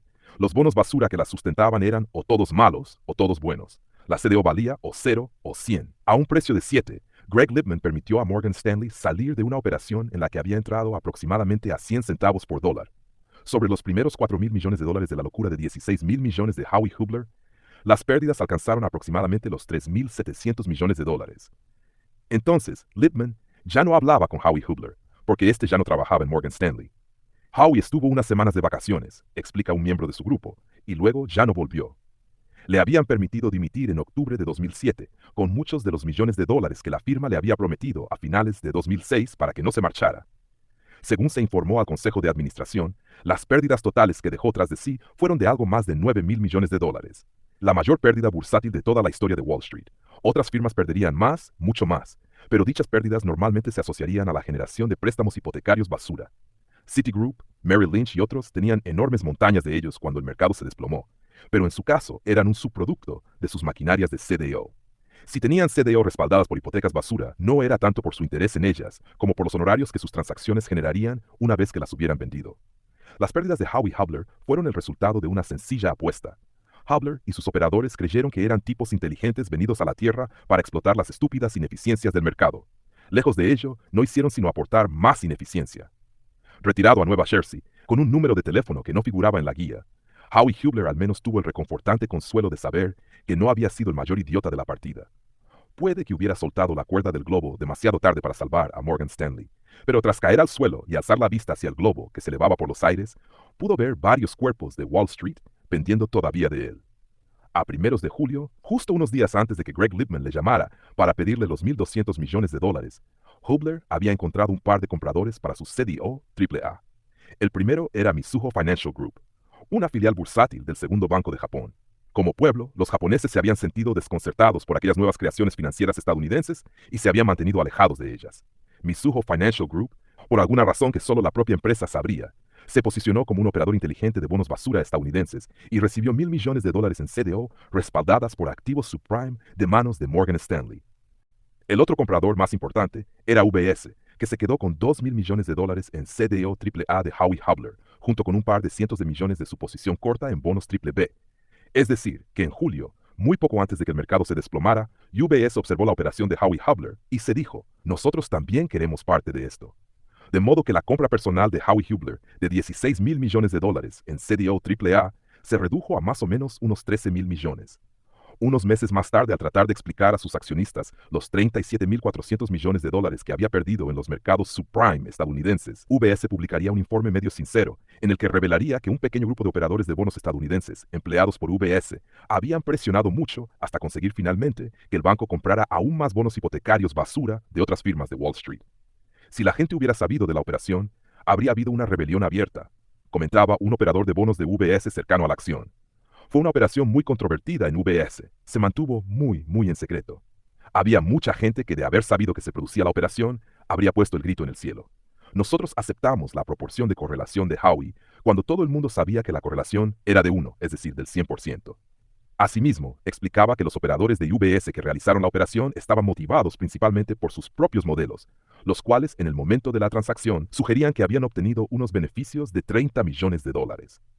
El 19 de diciembre de 2007, Morgan Stanley celebró una teleconferencia con sus inversores. La empresa quería explicar cómo una pérdida bursátil de 9.200 millones de dólares, con una fluctuación de unos cuantos miles de millones arriba o abajo, había superado con creces los beneficios generados por sus 50.000 y pico empleados. Los resultados que anunciamos hoy resultan embarazosos para mí, para nuestra firma, empezó diciendo John Mack. Han sido el resultado de un error de juicio incurrido en una de las mesas de nuestra área de renta fija, y también de un fallo a la hora de gestionar apropiadamente ese riesgo. Casi todas las depreciaciones de este trimestre han sido el resultado de las operaciones sobre una sola mesa en nuestro negocio de hipotecas. El directivo explicó que Morgan Stanley tenía ciertas coberturas contra el riesgo de sus hipotecas basura y que las coberturas no funcionaron adecuadamente en las condiciones de mercado extraordinarias de finales de octubre y de noviembre.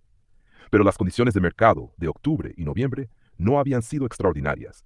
En esos 2 meses, por primera vez, el mercado empezó a fijar adecuadamente el precio del riesgo de las hipotecas basura. Lo extraordinario fue lo que había ocurrido antes y que había conducido a lo de octubre y noviembre. Tras decir que quería dejar absolutamente claro que, como jefe de esta firma, asumo la responsabilidad de su rendimiento, Mack respondió a las preguntas de los analistas bancarios de otras firmas de Wall Street.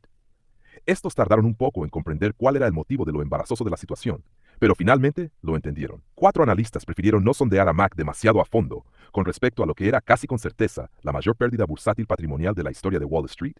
Y a continuación, William Goldman Sachs dijo, Tanona dice, una pregunta más sobre el riesgo, a la que sé que todo el mundo ha estado dando vueltas. Ayúdanos a entender cómo ha podido ocurrir que tuvierais tan grandes pérdidas. Quiero decir que yo imaginaría que teníais límites de posición y límites de riesgo de por sí. Solo me desconcierta pensar que pudierais tener una mesa que podía perder 8.000 millones. John Mack dice, esa es una pregunta errónea. ¿Perdón? John Mack dice, ¿hola? ¡Hey! Te había perdido. Mira, Bill, vamos a ser claros. 1. Esta operación se reconoció y se introdujo en nuestras cuentas. 2. Se introdujo en nuestro sistema de gestión de riesgos. Es muy sencillo, resulta muy doloroso, así que estoy siendo sincero. Cuando aquellos tipos acentuaron las pérdidas del escenario de adoptar esta posición, no previeron que pudiéramos tener ese volumen de impagos, ¿de acuerdo? Es justo decir que nuestra división de gestión de riesgos tampoco acentuó aquellas pérdidas. Es tan sencillo como eso. Fueron grandes riesgos de curtosis que nos pillaron con fuerza, ¿de acuerdo? Eso fue lo que pasó. Tanona dice, vale, muy bien. Supongo que la otra pregunta que plantearía es que me sorprende que vuestro valor riesgo operativo se mantuviera estable durante el trimestre, dado ese nivel de pérdidas y dado que yo sospecharía que aquellos eran activos negociables. Entonces, ¿puedes ayudarme a entender por qué vuestro valor riesgo no aumentó drásticamente en el trimestre? John Mack dice, Bill, creo que el valor riesgo es una representación muy buena del riesgo operativo líquido. Pero en términos del inicio de ello, estaré encantado de darte una respuesta sobre eso cuando terminemos aquí, ya que no puedo contestar en este momento. Aquella palabrería, carente de significado, debió dejar a la audiencia con la sensación de que era incapaz de captar la profunda complejidad de las transacciones bursátiles con bonos de Morgan Stanley. Pero lo que tales palabras revelaban, de hecho, era que el propio ejecutivo en realidad no entendía la situación. Entre sus homólogos, John Mack era ampliamente considerado una persona relativamente bien informada con respecto a los riesgos operativos de los bonos de su firma. Al fin y al cabo, él mismo era un antiguo operador de bonos y se le había contratado para potenciar la cultura de asunción de riesgos de Morgan Stanley. Sin embargo, no solo no había sabido entender lo que sus operadores tenían entre manos cuando todavía lo tenían, sino que ni siquiera podía explicar a ciencia cierta lo que habían hecho después de que hubieran perdido 9.000 millones de dólares. Por fin, había llegado el momento. El último comprador de riesgo hipotecario subprime había dejado de comprar. El 1 de agosto de 2007, los accionistas presentaron su primera demanda contra Bear Stearns en relación con el desplome de sus fondos de cobertura respaldados por activos subprime. Entre sus efectos menos visibles estuvo el de alarmar enormemente a los 3 jóvenes de Cornwall Capital, que poseían lo que para ellos era un enorme montón de permutas de impago crediticio, compradas sobre todo a Bear Stearns. Ya desde lo de Las Vegas, Charlie Ledley había sido incapaz de sacudirse la sensación de la enormidad de los acontecimientos que estaban viviendo. Ben Hockett, el único de los 3 que había trabajado en una gran firma de Wall Street, también tendía a viajar con gran rapidez en su mente hacia algún final catastrófico. Y Jamie Mai simplemente pensaba que muchos tipos de Wall Street eran unos cabronazos. A los 3 les preocupaba que Bear Stearns pudiera quebrar y ser incapaz de saldar sus deudas de juego. Puede que llegue un momento en el que ya no puedas operar más con una firma de Wall Street, decía Ben. Y puede que llegue así. Aquella primera semana de agosto anduvieron de acá para allá tratando de hacerse una idea de los precios de la CDOAA, que solo unos meses antes se habían estado cotizando a precios que sugerían que estaban básicamente libres de riesgo. Los bonos subyacentes se desplomaban y toda la gente con la que habíamos tratado te decía que te darían 2 puntos, decía Charlie. En efecto, de manera constante hasta finales de julio, Bear Stearns y Morgan Stanley estuvieron afirmando que las CDO AA valían 98 centavos por dólar. La discusión entre Howie Habler y Greg Lippmann se reproducía ahora en todo el mercado. Cornwall Capital poseía permutas de impago crediticio sobre 20 CDO malas, pero cada una de ellas era mala a su propia manera, con lo cual resultaba difícil hacerse una idea acerca de dónde se situaban exactamente. Una cosa estaba clara: su arriesgada apuesta ya no era arriesgada. Sus operadores de Wall Street siempre les habían dicho que nunca podrían deshacerse de aquellas oscuras permutas de impago crediticio sobre tramos dobles A de CDO. Pero el mercado tenía pánico y parecía impaciente por comprar seguros sobre cualquier cosa que estuviera relacionada con los bonos hipotecarios basura. El cálculo había cambiado. Por primera vez, Cornwall podía perder bastante dinero si pasaba algo que hiciera que el mercado se recupera. Pongamos por caso, si el gobierno estadounidense interviniera y garantizara todas las hipotecas basura, y desde luego, si Bear Stearns se hundía, ellos lo perderían todo. Tras haber estado curiosamente alertas ante la posibilidad de una catástrofe, ahora se sentían curiosamente expuestos a una. Así que se apresuraron a cubrirse, a encontrar algún comprador de aquellas extrañas y ahora relevantes pólizas de seguros que habían acumulado. La tarea recayó en Ben Hockett. Charlie Ledley había intentado unas cuantas veces actuar como su operador, y había fracasado miserablemente. Hay toda una serie de pequeñas reglas, decía Charlie. Tienes que saber con exactitud qué decir, y si no lo sabes todo el mundo se cabrea contigo. Yo pensaba que diría vende, y resultaba que decía compra. De pronto me di cuenta de que yo no debía estar haciendo transacciones. Ben, en cambio, se había ganado la vida como operador y era el único de los tres que sabía qué decir y cómo decirlo.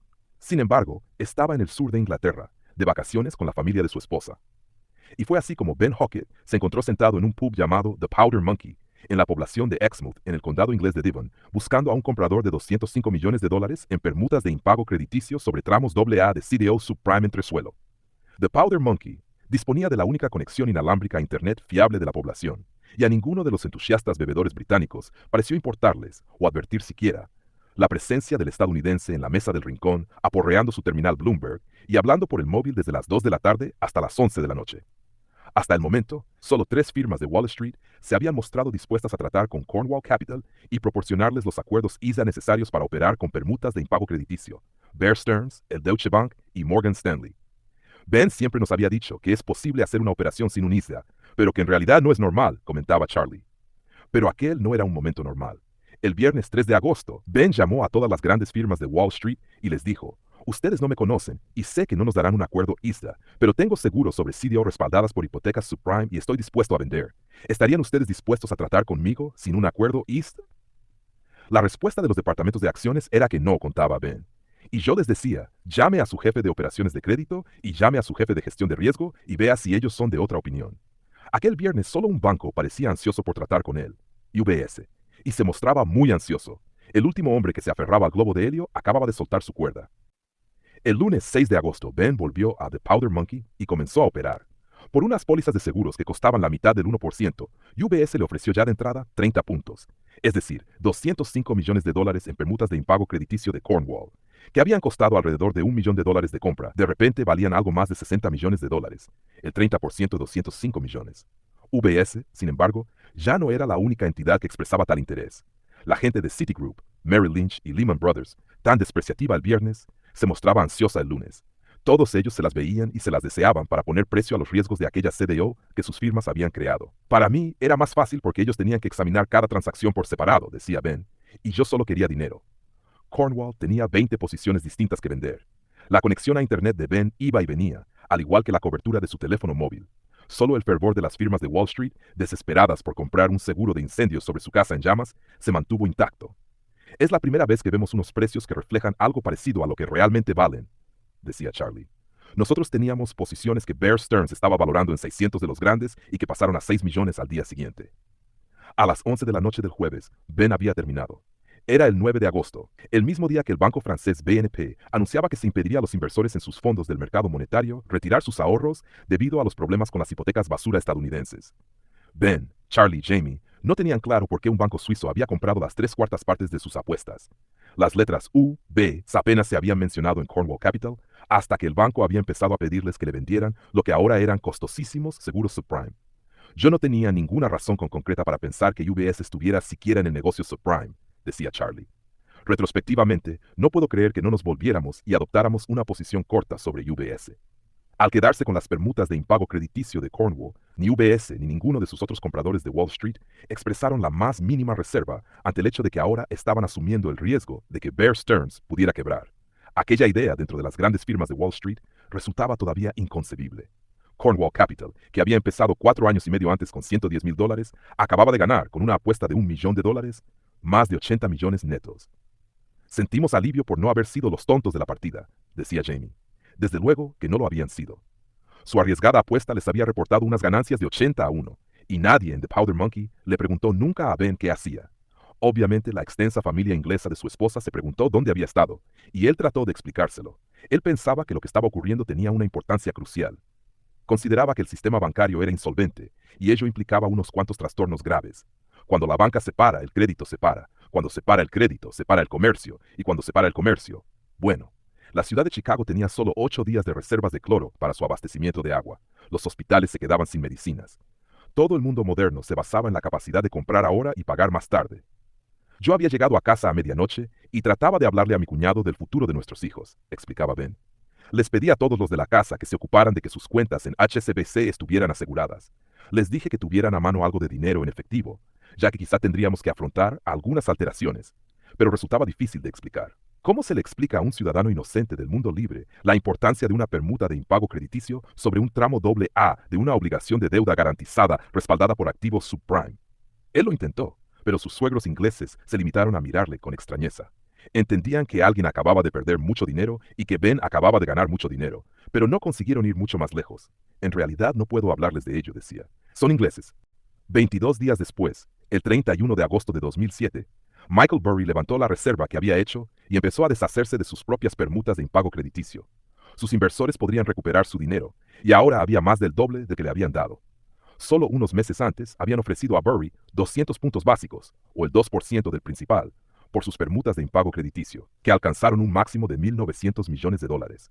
Ahora, unas firmas de Wall Street desesperadas por amortiguar su caída, le ofrecían el 75, el 80 y el 85%.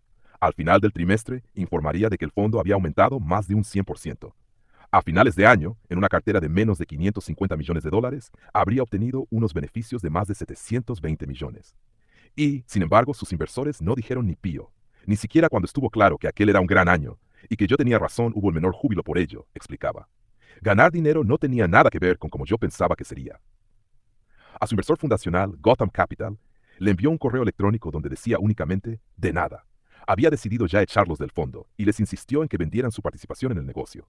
Cuando le pidieron que les sugiriera un precio, él contestó, ¿qué tal si conservan las decenas de millones que casi me impidieron ganar para ustedes el año pasado? Y así quedamos en paz. En sus comienzos había decidido no cobrar a sus inversores la habitual comisión de gestión de más o menos el 2% por sus servicios. El único año que no había convertido el dinero de sus inversores en más dinero, la falta de dicha comisión había significado que tuviera que despedir a empleados. Ahora escribió a sus inversores una carta haciéndoles saber que había cambiado su política, lo que permitió a estos volver a enfadarse con él una vez más, a pesar de que estaba haciéndolos ricos. Solo me pregunto cómo encuentras siempre la manera de cabrear a la gente, le escribía a uno de sus amigos del correo electrónico. Tienes un don.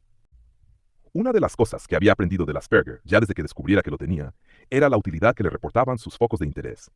Estos constituían un lugar seguro al que retirarse para alejarse de un mundo hostil. De ahí que la gente con Asperger los experimentara de manera tan intensa. Y de ahí también, curiosamente, que no pudieran controlarlos. El terapeuta al que voy a ver me ayuda a entenderlo, escribía en un correo electrónico, y adquiere mucho sentido cuando repaso mi propia vida.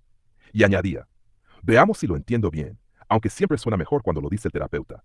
Bueno, si partes de una persona que tiene una tremenda dificultad para integrarse en el funcionamiento social de la comunidad, y a menudo se siente incomprendida, menospreciada, y como resultado, sola, verás que un intenso interés por algo puede ser algo que acreciente el ego en el sentido clásico.